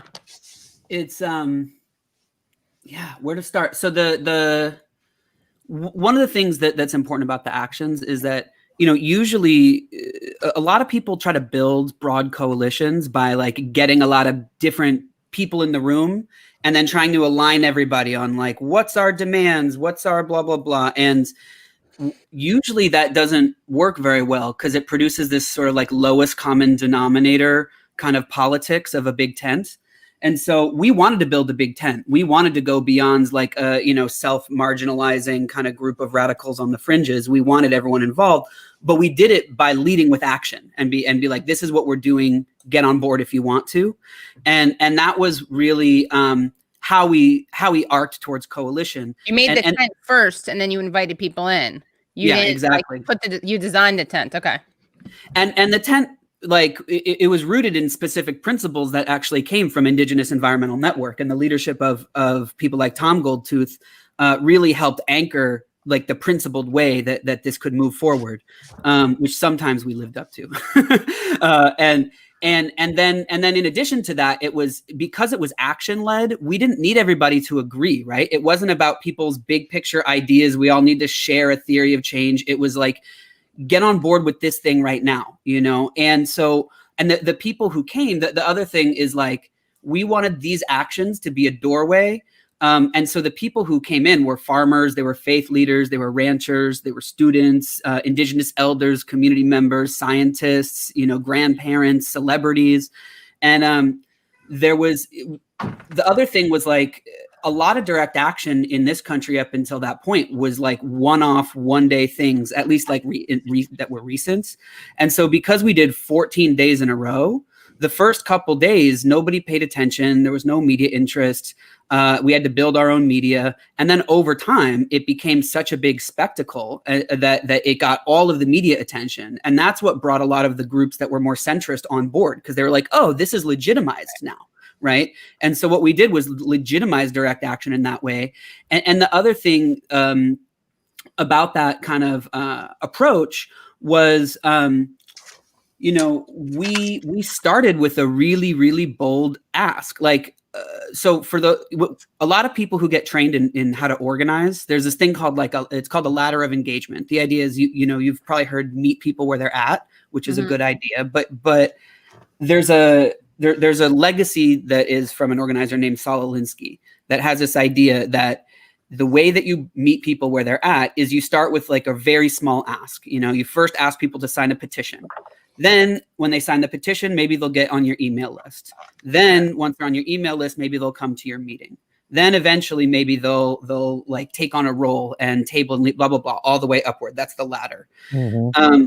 We did the total opposite, because at that point in time, the conversation around climate change was this like, you know, consumer stuff. So it was like, you know, the movie Inconvenient Truth was still the thing that most people thought about with climate change. And Inconvenient Truth was basically like, we're all doomed, so take shorter showers. And so because of that, people felt like, well, that doesn't make sense. This action does not meet the scale of the urgency of what you're telling me is going on. So why would I even bother, right? Why would I sign a petition that doesn't seem like it's going to do anything? So there are all these, our gamble was like, there's all these people who are freaked out about climate change, and they're not going to respond to a small ask, but they will respond to a big ask, come risk arrest at the White House. Yeah. Right. And because that feels like it's to scale with the crisis. And that's what happened. And that's why so many people came out. And so it was an experiment in flipping a lot of the like traditional kind of mobilization logic on its head. We also, you know, did it super openly and transparently. Like a lot of environmental direct action to that point was like mostly organized in secret with small groups of people, blah, blah, blah. And we had to put like a lot of resources into doing like all of these, you know, this was way before, this was like a new use of technology to do public internet meetings, you know? Yeah. And so we had lawyers come on like before people made the trip to DC that they could fully understand the legal risks. We did extensive Q&As. We did these sort of public strategy sessions. So people really felt like they could participate and be included in it. And then in doing so, the other thing that I'll say is like, it was so controversial to pick Obama as our target, not just from the people who were scared of going after Obama, but also from like the smart campaign strategists. Because like there's a difference between your target and your enemy, right? Our enemy was TransCanada. Our enemy was the pipeline. But the target is who has the power to give you what you want, and how do you leverage that power against that person? And by a traditional campaign strategy, actually Hillary Clinton should have been our target. She was Secretary of State. And the Secretary of State was in charge of approving the pipeline. And so there were a lot of people who were like, this doesn't even make any sense. Yeah. Like much better optics to go after Hillary. I'm not going to lie. At that time, it was totally not, because if we had gone after Hillary, we wouldn't get to choose our playing field. What I mean by that is like, we could have protested her at like weird State Department functions. Yeah. It's hard to protest the State Department. Right. But Obama was constantly, he was fundraising. He was making campaign stops all across the country. There was Organizing for America offices in every city in the country. Yeah. So by picking Obama, we were able to nationalize the campaign and create a way that anyone could plug in anywhere in the country. And it looked different. You know, if you're along the pipeline route, you're doing like direct action along to stop the construction of the pipeline. But if you're in Berkeley, California, you can still sit in at the, Obama for America office. Right. Yeah. So, And sorry, I wanted to just bring down. I'm going on and on. So that was the history. Let's go back to the present. Not that you're not talking about the present too, Josh. No, all I have is history. That's why I'm like, let me say my shit in the beginning, because Dallas actually has all the insight about what happened after. I'm creating the bridge. Sorry, I lost my question. I'll say is there was two things there's a lot of stuff I learned since I came on board with really jumped deep into KXL organizing. But there were two things that I thought are really powerful and that Josh alluded to, is that the Keystone XL fight opened up this entire dialogue around supply side strategy. Because like you said, everything was about demand. We're only going to talk about how much electricity you're going to be using in your house, or if you're going to be driving a Prius, don't you feel better? Kind of conversation. We're changing from that to talk about what can we do institutionally, systemically within this country to address climate change. And no one really talked about pipelines. No one talked about any kind of supply side. Communities on the front line talked about it. Fence line communities who have to deal with the repercussions of these infrastructure projects or refineries, they talk about it. They've been fighting for generations. But the country didn't talk about it until we started pushing on it from the KXL perspective. And it was a key part of that, which Josh talked about, was holding national organizations accountable, saying you have to incorporate and elevate frontline voices. You have to center the voices and make sure that they're present, and not just the voices along the path, not just those that are dealing with it in their backyard, but we have to talk about the source, the tar sands itself. That was a key thing, because this could have just been just pipeline, just KXL, but we made it an issue about the tar sands. And that was the major hook for us, is because we were like, hey, if we're not talking about the belly of the beast, then what are we doing here? And so we really pushed to make sure that Indigenous voices from the tar sands region, Dene, Cree, Métis folks were elevated in this struggle, which that actually took a lot of energy to do that and to hold that space. But we had to do our very best to hold the bigger organizations accountable for how they framed it. And the other thing about this, which goes to now, is I think those folks who have been doing organizing for years understand the power of spectacle, but we didn't really see it employed to such a degree in these big actions that Josh was talking about in such a really refined way, because we're dealing with so many different nuances here that it could easily be hijacked or just go in a different direction, especially because we're talking about putting Indigenous peoples in front of the camera. And so we as Native folks know how the mainstream society see us. We know what in the mainstream society, what we are supposed to be, what's the imagination of Native people supposed to be. And so it's like a tough task of us, like saying, how do we talk about our issues right now, but also co-opt that shit or turn that shit on its head about how people see us, right? And because what we battle what oftentimes Native communities battle with is the fact that they're erased from the contemporary moment. They're erased from existing in the moment. And I feel like that has definitely changed, obviously, in the past, number of years. But I think KXL really helped push that pushed that entire dialogue in the right direction. So spectacle. I always love the idea, the power of spectacle. And when you use it well, it's freaking amazing. And what are those what is the image that you were you wanted to make sure you didn't kind of give credence to or lean into? Not that you were going to, but what do you think the things that people see Native communities as? What are those stereotypes? Oh, the sad Indians with no agency, just sitting there by the road, just crying because you white people are dirtying up the earth kind of narrative. It's like this, what it tells is there all these different tropes really reinforce the lack of agency of Native communities. And what we really want to do is respond to that and say, no, F that. Like, we are fully capable of addressing this problem. We're just asking y'all to stand with us. Right. And so, I think there's that element, and just the fact that a lot of people didn't know, and there's a good amount of people to this day didn't know that Native peoples exist today, and that there's entire communities still existing today. So it was unique. When I first got on board KXL was in 2014, and it was a Reject and Protect. It was called the KXL Reject and Protect camp that we actually set up. Teepees. We brought teepees. We put them on a national lawn. We brought a bunch of horseback riders, like all these ranchers and farmers and Native folks from the Midwest, who are all horseback riders. They do it that's their life. We brought them to DC, and we did 2 massive marches, thousands of people in DC on horseback. Like, well, not everybody was on horseback. We were led by this unlikely alliance, and that was where we were trying to use what people believe about us and think about us to our advantage to help get that attention, to create that spectacle in a way that gets our campaign moving. And so it wasn't easy. Like, when I came on, one of the reasons I came on is because or came on organizing is because there was so much freaking tension within all the different parties that we needed some folks to help kind of mediate or be in that in-between space and dialogue, which I think Joshua also experienced in the very beginning of this campaign, is trying to get big environmental groups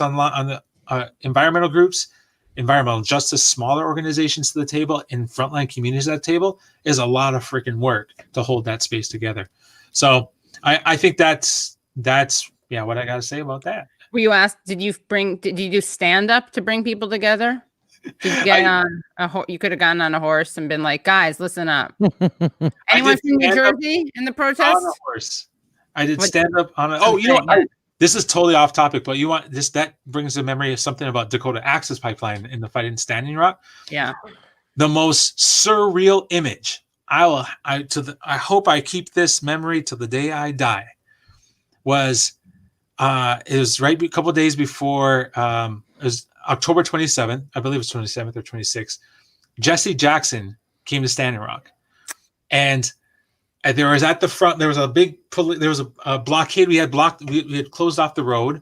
The police were on the other side. There's National Guard on the side, and our folks over here. I'm walking up to it. It's early in the morning, and it's foggy. So it's like a movie. Picture it's a foggy morning. There's all these people, and I'm walking up to what I know is the front line and the police line, and I hear a voice booming over a microphone, and I'm like, that voice sounds familiar. And I get closer, and it's Jesse Jackson sitting on a horse, giving a speech to a bunch of Indians, and all the Indians going, and I was like snapshot. I got to remember this moment. I didn't have a camera, and that's when I triggered the memory of that. Was the trippiest thing I've ever had ever to that point. Wow, that's amazing. Little curveball for y'all. Yeah, that's great. I wish I had been there. Wow. I know. What an image. What an image. Yeah, what an image. I know Jack needs to go because I do. Unfortunately, this is such an important topic, though. I know. And honestly, it's been really fascinating. He's an ally, and now we know he's not really an ally. But yeah, unfortunately, I'm a white colonialist settler, and this has made me uncomfortable. So I gotta get out of here, sadly. Yeah. But it is. I'm just joking. But it is good to see you. Nice to meet you. So I will see you later on. Yes. Thanks, Jack. Really, Good to it's meet you, not. Jack. It's not you. It's him. He told me that before. It's so awkward. I was trying to, I just need to. I'll just pretend next time that I have like a something on the fritz tech wise, and then we'll come back and he'll be gone. That's what I'll do. But Jack is great, and anyway, I love these awkward moments. These are the moments that it's like the Jesse Jackson on horseback, and then Katie Halper dismissing Jack Allison. Those are two things. I hope you remember that until you die too, Dallas, because it's just as transformational and entertaining. Right. So how long have you guys known each other, by the way? That's a good question. I think I've seen John. I saw you like ways back in like 2011, some trainings and stuff. But I think I remember first meeting you. I think around 2013. I went to your house, Ariel Deranger. We were in Oakland. Yeah. Ariel was staying at your house. And just so you know, Ariel Deranger is an amazing organizer, executive director of Indigenous Climate Action, the only nationwide environmental justice organization for Indigenous peoples in Canada. Go follow them right now, Indigenous Climate Action. Great people doing great stuff. And she was one of the spokespeople from the tar sands. Her family's from the tar sands region. But anyways, that I remember going with Ariel because she was staying at your place, and you were nervous. Josh was nervous to meet me, or you were like, totally. You were so like, funny. I was like, Dallas is a really funny comedian. I'm not that funny, and I get intimidated by comedians because then I try to be funny, and then it's way worse. You were really funny a couple episodes ago when you were really tipsy and I was drinking. That's really, why. You drank a lot and you shared personal stories. Yeah. By the way, I'm putting this in the chat. The Twitter of that site. Yeah. I first learned about Dallas actually from his dad, who he's probably sick of people talking about his dad, but in so many ways, Dallas's dad was the person who really schooled me. And like, he really, when I was a younger activist, he like really checked me in ways that were really helpful to my growth and development that I'm always grateful for. And how do you check you? What do you do? No, I mean, I'm not trying to make it out to be scary. No, we were involved in a bunch of different kinds of coalition stuff. And then when it was actually in Copenhagen when we were doing mass actions. And we were trying to hold together this was a global coalition of groups from the global South and groups from mostly Europe, because we were in Copenhagen. And it was, he really helped me understand the primacy of Indigenous leadership in these movements. I don't have like a specific story. Yeah. But, yeah. That's an important thing though. Mm-hmm. And he got my mom pregnant. Yeah, he showed her some Indigenous primacy. Sorry. That's right. Couldn't help it. Yeah. Yeah.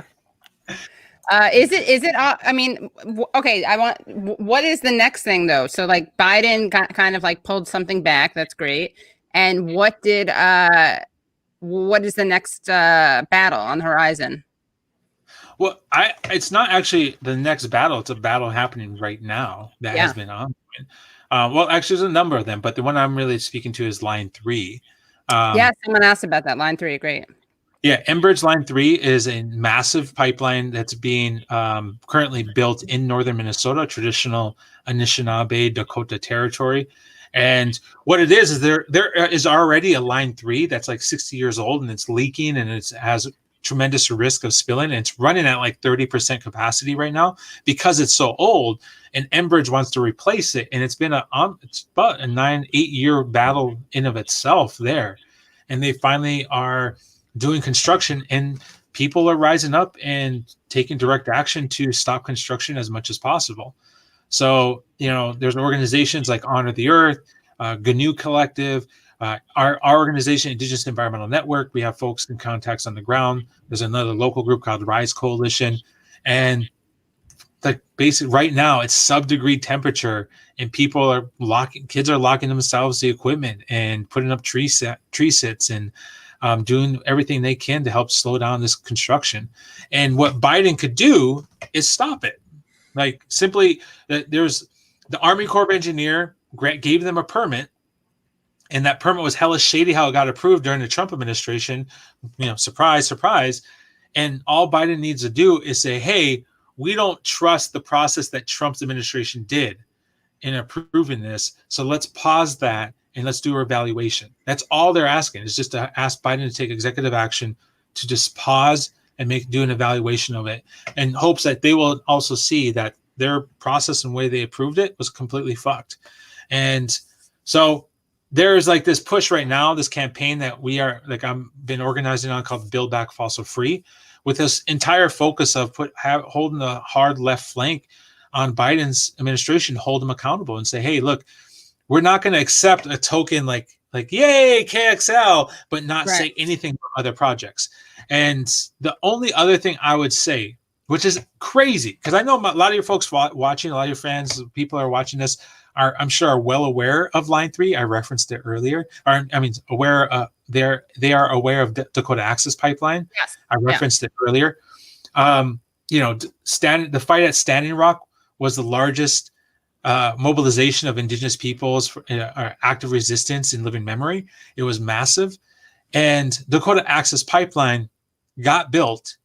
And the tribes there, the Standing Rock tribe and the Cheyenne River tribe, Cheyenne River Sioux tribe, never gave up their fight. They took it to the courts. And last year, almost a year ago to this, like a couple months from now, the courts agreed with them, saying, actually, everything you said back then, we agree with you. This pipeline should not have been granted a permit. This pipeline violates your rights, violates your treaty rights. And as such, the court ordered for them to shut down Dakota Access Pipeline. And surprise, surprise, Trump fought it, and they allowed Dakota Access Pipeline to keep operating. As we speak, right now, the Dakota Access Pipeline has no federal permit. It has no easement. It has no right to be flowing underneath the Missouri River, as well as crossing traditional territories of the Chettichakgoy people. And yet it still persists. And all it takes is Biden just to make one order to say, hey, the courts already said it. The tribes, you were right. We're going to shut down Dakota Access Pipeline. It's all it takes is just him to say it. Just so the wonky people don't say, oh, but this. Yeah. Dakota Access Pipeline, the court said, you need to shut down, and Army Corps of Engineers needs to redo an environmental impact statement. They need to redo that process before they can determine whether to grant the permit or not. So we're just saying, shut it down. Then do the process that the court ordered. Shut down DAPL. That's why a lot of people are frustrated, because we're the same communities. The same people who are fighting KXL are the same people fighting DAPL. And we saw this tremendous win, this tremendous victory, which we wholly accept. But at the same time, this other project, which thousands upon thousands of people sacrificed their lives and time to fight against, is still going on. What has to happen next then? What can be done?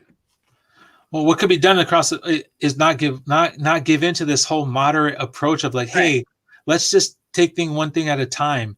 I think that what Josh had mentioned is that we, from the very beginning of the KXL fight, saw that the urgency demands urgent action that's bold, and we cannot accept a moderate incrementalist approach when we're dealing with billions of lives across this planet who are impacted by climate chaos. And the Build Back Fossil Free campaign that we're part of, that's a whole idea about it, is just we have a whole list of demands that many people in the mainstream, even within the mainstream environmental movement, are saying, hey, you guys got to be, let's be more practical and pragmatic about this. We're no, we need urgent action now. Right. And so we need to stop fracking. We need to ban fracking. We need to see we need to reinstitute the ban on oil exports, which happened under Obama, and that didn't happen under Trump. Obama allowed the export of fossil fuels, which made the United States the largest exporter of fossil fuels on the planet. We need to really step up and protect frontline communities, Black, Brown, and Indigenous communities, from being sacrifice zones. We really need that. And I think for us as Native folks, the last thing I'll just end this little rant with is, when it comes down to it, the pie in the sky. Someone asked, well, what do Native folks want? You know, and one little caveat to that is that, hey, Indigenous peoples, there's like 385 not a monolith. Distinct tribes. We're not a monolith. There's not one the Indian or the Native American. But if you go through, I guarantee you go to as many communities as possible and you ask, what is it that you actually are? What's the pie in the sky? And it's free, prior, and informed consent. That we have the right to have free, prior, and informed consent to either give that or to deny people's right to impact our lives. And that's what it comes down to. We're demanding is that Biden do the right thing and fully institute free, prior, and informed consent for Indigenous communities. Can you explain what that is? Because I think a lot of people don't know what that means. Yeah, it's a super wonk talk that comes out of this amazing years of organizing with the United Nations. So in the United Nations, like a lot of Native folks back in, go back to the 60s and 70s when the civil rights movement was popping off, and you had the American Indian movement that was popping off in the 70s. Like a lot of the scholars and intellects of that time said, look, it's kind of pointless if we're demanding of a settler state that is the United States. Like, we actually have to take it to one step further. If we truly see ourselves as sovereign nations, in which we are, then we need to take it to the United Nations and do organizing there to get our rights recognized. If we just stick within the confines of the settler state and say, hey, recognize us within your parameters. And so after many, many years, they were able to pass within the United Nations the UN Declaration on the Rights of Indigenous Peoples. The acronym is called UNDRIP, UNDRIP. Within that recognition, within that declaration, prior and informed consent. And it says that nation states that adopt this recognize that Indigenous communities have the right to grant or not give, to give or not give consent to what happens to their land, their bodies, their air. And the free part is that they're allowed to consider the case free without any coercion. Prior, that they get consulted or they're talked to, that they're given all the adequate information before shit happens, and informed, that they're given all the chance to really inform themselves and educate themselves to the fullest degree without, roadblocks to make a decision. And lo and behold, Canada, the United States, Australia, and New Zealand. I think there might be a few other ones, but those main ones. And what do those four countries have in common? Pretty damn well politicized Indigenous communities who've been fighting for their recognition for years. So back in Obama's years, Obama said, yeah, we're going to recognize the rights of Indigenous peoples, but with qualifications. More or less, he's saying, like, yeah, we'll recognize. I think this is some pushback from Biden. But we'll decide how we recognize that and define those. You're breaking up, Dallas. Breaking up, Dallas. I think free prime. It's the NSA. You're speaking too much truth to power. It's Dapple. Dapple's got me. Dapple's got you. Yeah. I'll pass to Josh. Go, Josh. Go, Josh. Go. About what? The right to say no? Yeah, I also want. Can I just show you guys? I don't know. Am I disconnected? Am I disconnected? No, you're there. It's just a little. Hold on. I want to show you guys one thing though. All Here, right. You see that? You see that? Jesse there on it horse. is. There it is. Yeah, that's Jesse. I wasn't lying. I told you. You weren't lying. What's funny is I don't think he actually rode the horse. They actually they walked him. Right. I would have to do that. I would need a lot of help getting on the horse. I would need like a ladder. Yeah. Okay, great. So yeah. And am I still all choppy? A little, not too bad. You could also try refreshing, but we can hear you. You just freeze a little bit. Is it really cold where you are? That must be it. It looks cold with the sleeveless shirt. I know. Yeah. So Josh, what are you thinking about that? Sorry, I got distracted. No, I mean, of course, I mean, it's one of the reasons why, free, prior, and informed consent is, I think here's a way to think about it too, is for anyone who cares about climate change, Indigenous rights are the central strategy for land defense. Like if you, for example, like all over the world, like if you looked at a map of the Amazon and showed a picture of it 30 years ago, and then showed a picture of it now and drew a red line around all the deforestation that has happened, that red line would match exactly to where there are intact Indigenous communities who are able to maintain their sovereignty and land rights. There's no other strategy that works. The conservation strategies, the state-based strategies, etc. And so it's globally important for the species in a centralized way. And also, I think another thing moving forward, one of the challenging things about pipeline fights is it's like whack-a-mole, right? It's like under capitalism, the market incentives exist to continue to exploit the land, right? Yeah. So you defeat one and another one pops up over and over and over again. And so the work of alliance building, like, one of my reflections about Keystone is like, we built some damn good alliances, but also... Wait, dams? I thought dams aren't good. But sorry. Boom. See, hanging out with comedians. Yeah. But the alliance with labor was like, okay, not great. I think we could have done a lot better job in terms of building, and one of the a problem, for example, was like, the TransCanada, the company, would come out and say, we're going to build this many jobs, or we're going to create this many jobs. And for a lot of working class communities along the pipeline route, that was super appealing. And a lot of the campaign's response was, it's not as many jobs as they say it's going to be, which isn't a very good response, right? It's because it's still saying, well, it's still going to give you jobs. And instead, we could have leaned into what's called just transition and actually fought the government to provide stimulus to create jobs that are actually helpful and productive, that are not about building pipelines. And that would have been a material way to get labor, build a broader alliance with labor, rather than, there was ways that the Keystone campaign was a divisive issue with labor at times. And I think that looking forward, especially now as we're trying to build a broader class solidarity in this country, for all the talk about blue-green alliances with the environmental movement, I think that the next 10 years need to do a lot better job of building those relationships. Yeah, you're back, Dallas, right? Am I back? Am I here? Yes, you're and back. Smooth. Yeah.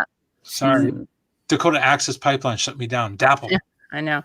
Where is it? Someone said something about Indigenous people. 13 Mark Dansky, 13 Indigenous chiefs were killed by the oil cartels in the past few years.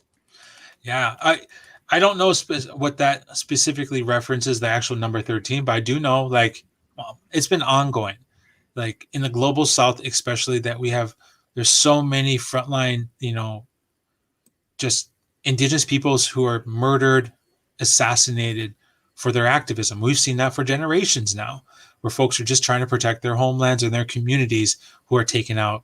And often, a lot of times recently, it's connected to environmental organizing, or they're trying to protect their homelands from oil or timber or whatever extractive economies out there that's trying to get access to Indigenous lands. Because as Joshua referenced, a lot of these resources, a lot of these like natural resources that extractive industries depend on are disappearing. In the last few pockets where they're occupied by the Indigenous peoples who've been removed from those previous lands.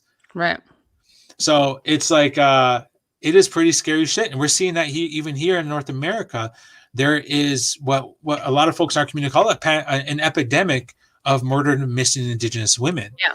And, what that move, there's a movement to bring awareness about murdered and missing Indigenous women. There's an acronym, MMIW, that a lot of us use to organize around. And for those of us who are in this work to protect our land and communities, we see a direct correlation between sexual violence and murdered and missing Indigenous women in the fight to fight oil companies and logging companies. So it's a doozy. It's a lot we're carrying, So yeah, I don't know how to come out of that. I kind of went down a little dark little tunnel there. I mean, but it is dark, right? I mean that, and it is something that's really not spoken about at all. But yeah, you said it's an epidemic, right? That's what. Yeah, and it is. Yeah. And just I think within the past 15 years, folks that are outside the Native community are starting to recognize it and acknowledge it, especially in Canada. I mean, Canada has gone through an immense amount of work to bring attention to it, enough to the degree where there's been, what do they call it? Commissions. Commissions, like federally ordered groups of people to investigate. And there's a similar movement happening here in the United States to address these things. Yeah, there was a and Turtle Bay, the podcast, with Ryan McMahon. We had him on Useful Idiots. I really want to have him on the show, but Turtle Bay, the podcast, is really excellent. Yeah. I don't know, and one of the things that it focuses on is the sexual abuse of Native women and young women too. That's just not looked into at all. I just realized I stopped recording on my end for a second, so I missed my bit there. That whole bit, it's not there. It doesn't exist on the recording. Just to let you know. Okay, just now. Well, we have it. Yeah, you have it. There you go. See? There, yeah. Like luckily, yeah. And then you had the recording from before, yeah. Yeah. Well, yeah. I mean, anything else that you guys want to make sure you talk about? How can people make sure to put the pressure on? Any thoughts you have on the inauguration? Oh, didn't Joy Harjo, the poet? Yes. I think she got dissed by the inauguration. She's the poet laureate, apparently. Yeah. But I thought there's like a whole list of poet laureates, or is there only one? I don't know. I got to look it up, but there was something bad. So you're just trying to start stuff here. I already did. No, hold on. Yeah. Did you hear your auntie got dissed? Why don't you go step up? Yes. Actually, I want to have, I did an event with her. Let's see. Someone tell me what I'm talking. Someone look it up, please. Okay. Yes. Okay. Inauguration goof. Biden's inadvertently snub actual official U.S. poet laureate Joy Harjo, first Native American name to post. Everyone loved 22-year-old Amanda Gorman when she read her poem this morning at the presidential inauguration. Only one problem. Gorman was introduced as the poet laureate of the United States. She is not the poet laureate, however. She is the youth poet laureate of the United States. Wow. Inadvertently, the Biden-Harris inaugural committee snubbed the actual U.S. poet laureate Joy Harjo of Oklahoma, Texas. I don't know. Maybe it's because I liked the young sister. Her Gorman. Yeah, you don't have to. We don't have to hate on her. Feel like I'm bad. Like okay. Like I'm not. I don't read too much into being offended on that one. But no. What I can say is, folks, that like to wrap up what I was talking about before and what people can do to help almost jump as in, important as the thing I just talked about. Yeah, is you can go to buildbackfossilfree.org. And that's the campaign I was talking about, buildbackfossilfree.org. You can sign up, pledge there, get information about this push that we're doing to hold Biden accountable. On Tuesday, so in 2 days, I'm going to be hosting, or actually be introducing, but there's going to be a national digital rally that we're doing at 7 p.m. Central, which is 8 p.m. Eastern, 5 p.m. Pacific, that you can watch and join, and you're going to learn. You're going to watch and hear from a number of frontline fighters who are fighting various forms of fossil fuel production that Biden can stop. And then you're also going to learn about what type of action that you can do in solidarity. So we're going to lay out what we're going to do, how we're going to do it, and we'll ask you to jump in and support this effort if you can. And we got some like fucking stellar, kick-ass people on this. We're going to be hearing from folks from Louisiana, from Texas, from Alaska, from New Mexico, and they're all fighting different types of projects. And so we'd love to see if you can help and amplify the work that they're doing. Yeah, so, definitely. And I want to make sure I have that link because I was trying to write it down. What is it? Can someone say, or did you buildbackfossilfree.org? Okay, there it is. Buildbackfossilfree.org. Yeah. Is that Build Back Better? You mean Build Back Fossil Free Better.org? Is that Biden? Better is. we want to hijack that little narrative, Biden's little thing. Yeah. We're crashing the party, y'all. We're crashing the party. Yeah.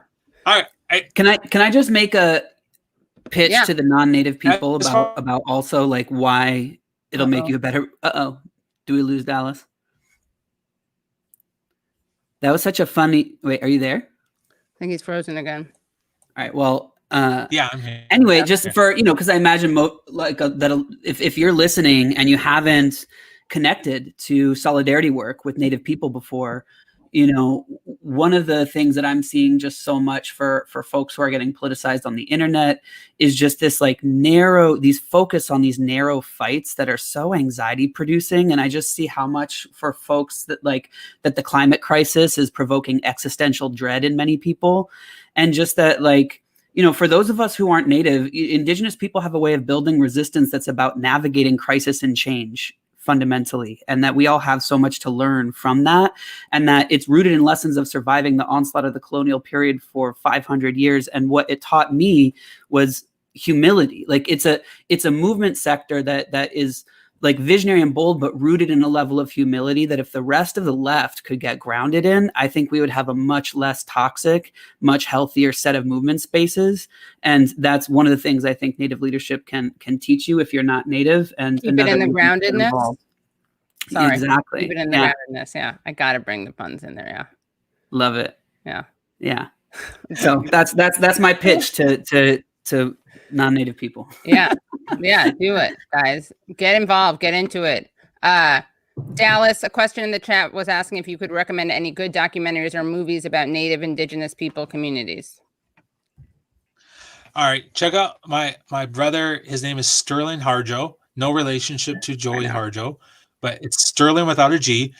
Any of his films, any of his documentaries, I think some of it's on some of the Prime. And, if it's on Amazon Prime, we can do a watch party on Twitch. Sorry. Sterling Hart. Of this I got it. Oh no, what happened? It's a really good face that he's frozen on though. Okay. Yeah. Sterling Hart. You're frozen like this. Yeah, now you're That's what you looked like. Sterling Harjo, okay.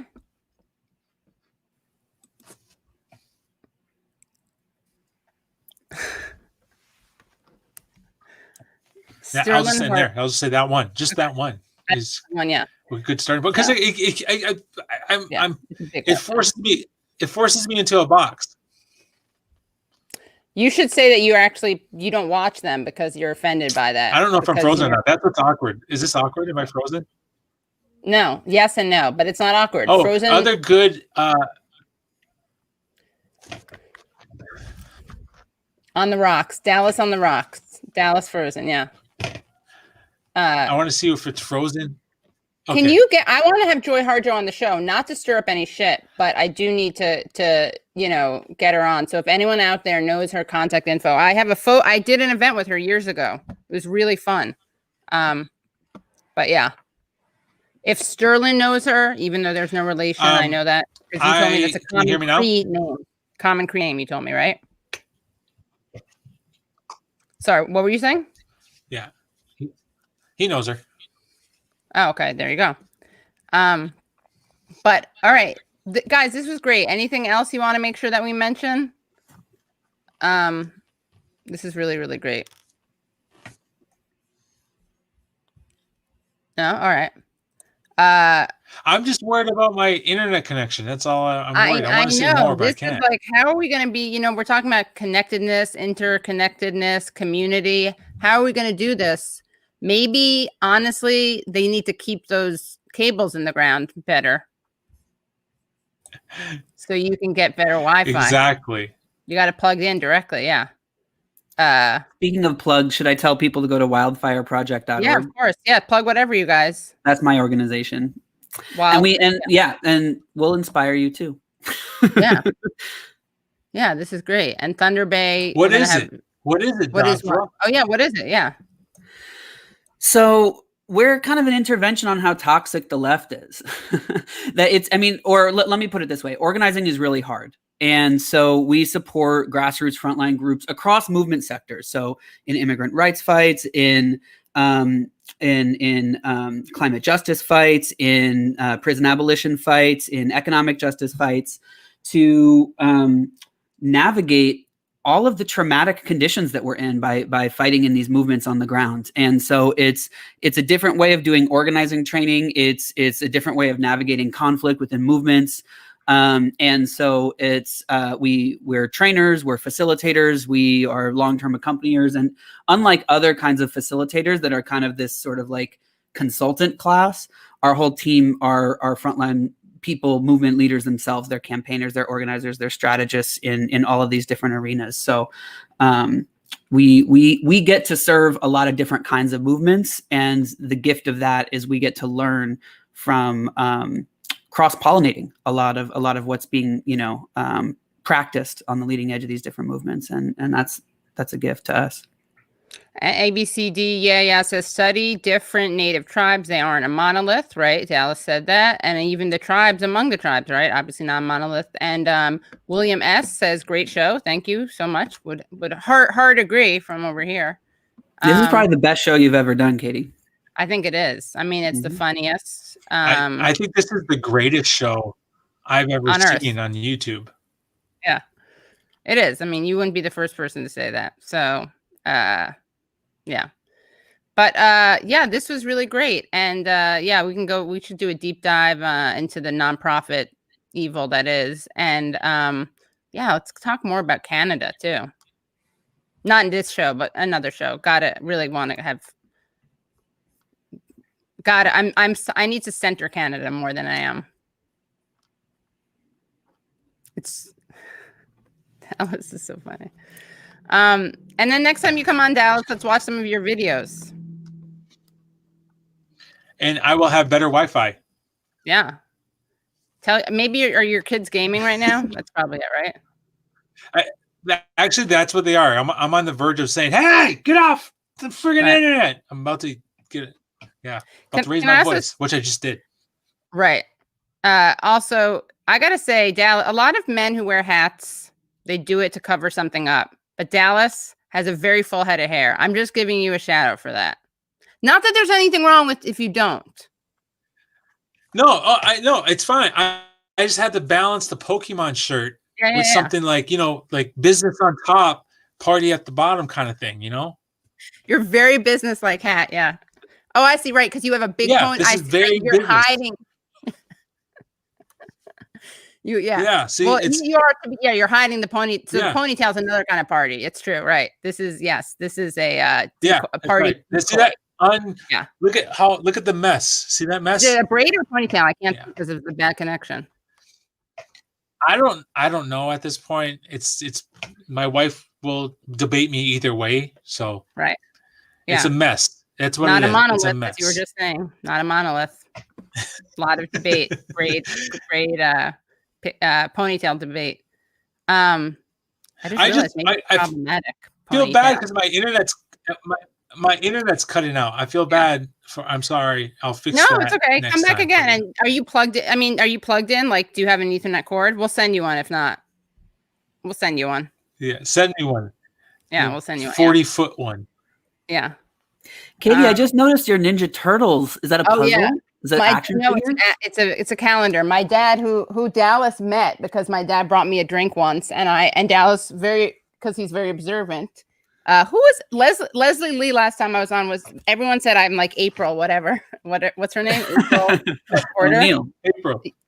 Yeah, Leslie's like, you would totally be like that. You would bring everyone together and ask them how they became and how they met each other. Anyway, my dad's obsessed with Ninja Turtles. So, but Josh, this is funny. April O'Neil always wore a yellow raincoat, a rain suit. Yeah, and she had red hair, which I was obsessed with when I was a kid. I wanted red hair so bad when I was a little kid. But yeah, last time Dallas was on, my dad brought me a drink, and I'm on the second floor of the house, and so my dad brought me a drink, and he came in, and he was like pitter patter. I was afraid he was going to look at the books because he'll come in and look at the books for no reason and pitter patter around, grab some. So I was like going like this, and looking down at him, and Dallas saw me going like this, And Dallas was like, "What are you looking at?" And I was like, "Oh, my dad. Dad, say hi." And then he was like, I took out my headphones to talk to my dad, and Dallas asked Leslie Lee, he's like, "Is her dad a little person?" Not in a mocking way, but because I was looking down because he was on the stairs. Anyway, Josh won't laugh at that. You had to be there. You had to be there. Yeah, it was almost as good as a Jesse Jackson on a horse story. Almost, yeah. You needed a ladder to come up to be at your height. Yeah, that's what. Yeah, it's true. Yeah, I was obsessed with this little. I guess that's what stairs are. Yes. Yeah, they are, right. Ladders are just portable stairs. Yeah, they are. At the end of the day, ladders are just portable stairs. Or we're covering the real hard-hitting issues. Stationary ladders at the end of the day. When you look at it, when you think about it. Thunder Bay, excellent podcast. That deserved a slow clap. I'm sorry I didn't give you a slow clap. I know, it's good, right? There's a good retelling of that story. Thank you. Oh, I thought you meant my line about stairs and stairs. Oh, that too. That made Pikachu cry. Oh, thanks, Dr. Halper. Yeah. Well, guys, come back on for real. This is very exciting. There's a lot more to do. We will go to that rally. I will be there. I'm going to stand back and just amplify it. I'm trying to be like the good ally. What if I was like, I would like to speak at the rally. I would like to share my experiences, not ever having done this work. Anyway, yeah, I will amplify this rally. Appreciate it. You're so brave. Thank you, Katie, for doing that. You're so brave. Yeah. Thank you guys so much, and have a great night. And Phil Winter, thank you so much, Maria and Brad. And I will see you guys. I'll take a couple of questions from the audience after you guys leave, so you can just get on with your days and play with your kids and play with your plants. Thanks. Yeah. Enjoy the chat there, the chat conversation. Thank you. Katie. Yeah. Yeah. And come back. Yeah. Okay. See you later. See y'all later. Bye. All righty. Yeah. So that was really fun, guys, right? That was great. Is this a Jewish goodbye? No, you're going to be sorry that you said that. This is not a Jewish goodbye, because I gotta get better sleep habits. And so I'm just gonna say goodbye. Does anyone want to say anything? Chat is best. Josh stroking his plants. Did I miss any chats? Oh, there was someone who made some jokes that I didn't understand, but he gave some super chats, so I want to thank him, and that would be his name is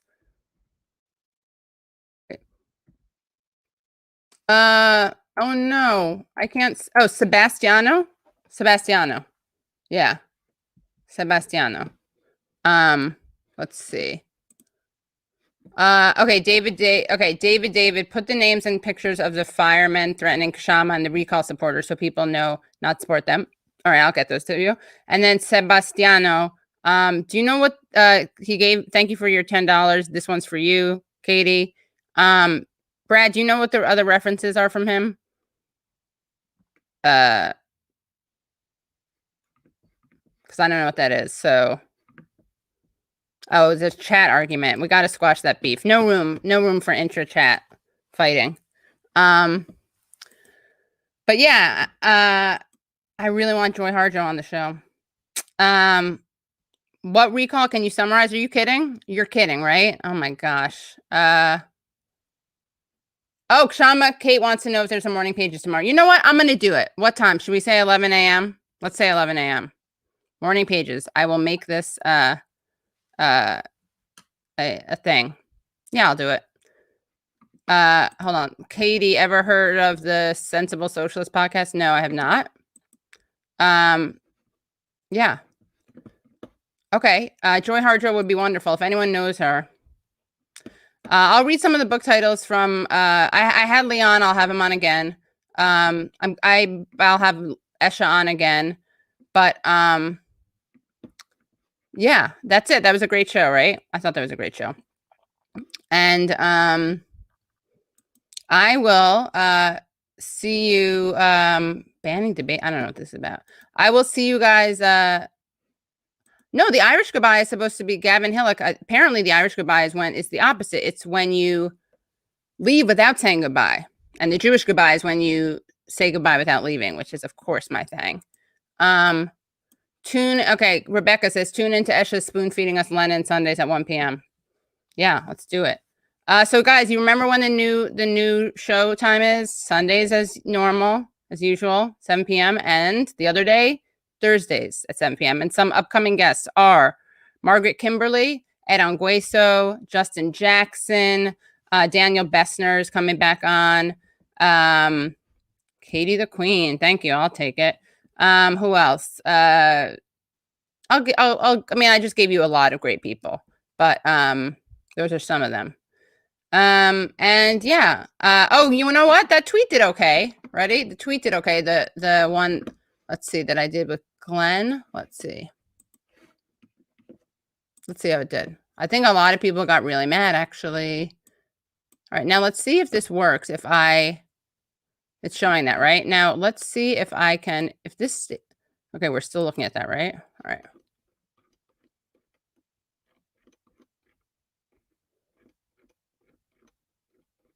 Look at that. It didn't do too badly. And a lot of people, ready? I can't believe Glenn Greenwald flew from Brazil to the United States, went into the New York Times building, held a gun to the editor-in-chief's head, and demanded the firing of Lauren Wolf on Putin's order for the most basic resistance lib tweet of all time. Let's see. Anyone? I don't know if people get the bastard. Let's see. You had me going there with the first couple of phrases. Low. Hope he sees this, bro. Hey, the guy from Saw never technically killed anyone. Is that serious? Andrew Breitbart didn't force the Obama admin to fire Shirley Sherrod, but he had some responsibility. Likewise with Glenn Greenwald and the New York Times firing Lauren Wolf. Did he even tag the New York Times? Can someone tell me? Ooh, this is good. Sheldon Rands. Wow, he went there. It's only comparable if you're in the mood to scapegoat gay Jews because going after Putin is boring.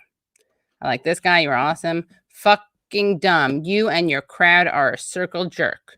Well, then why are you following me, sir?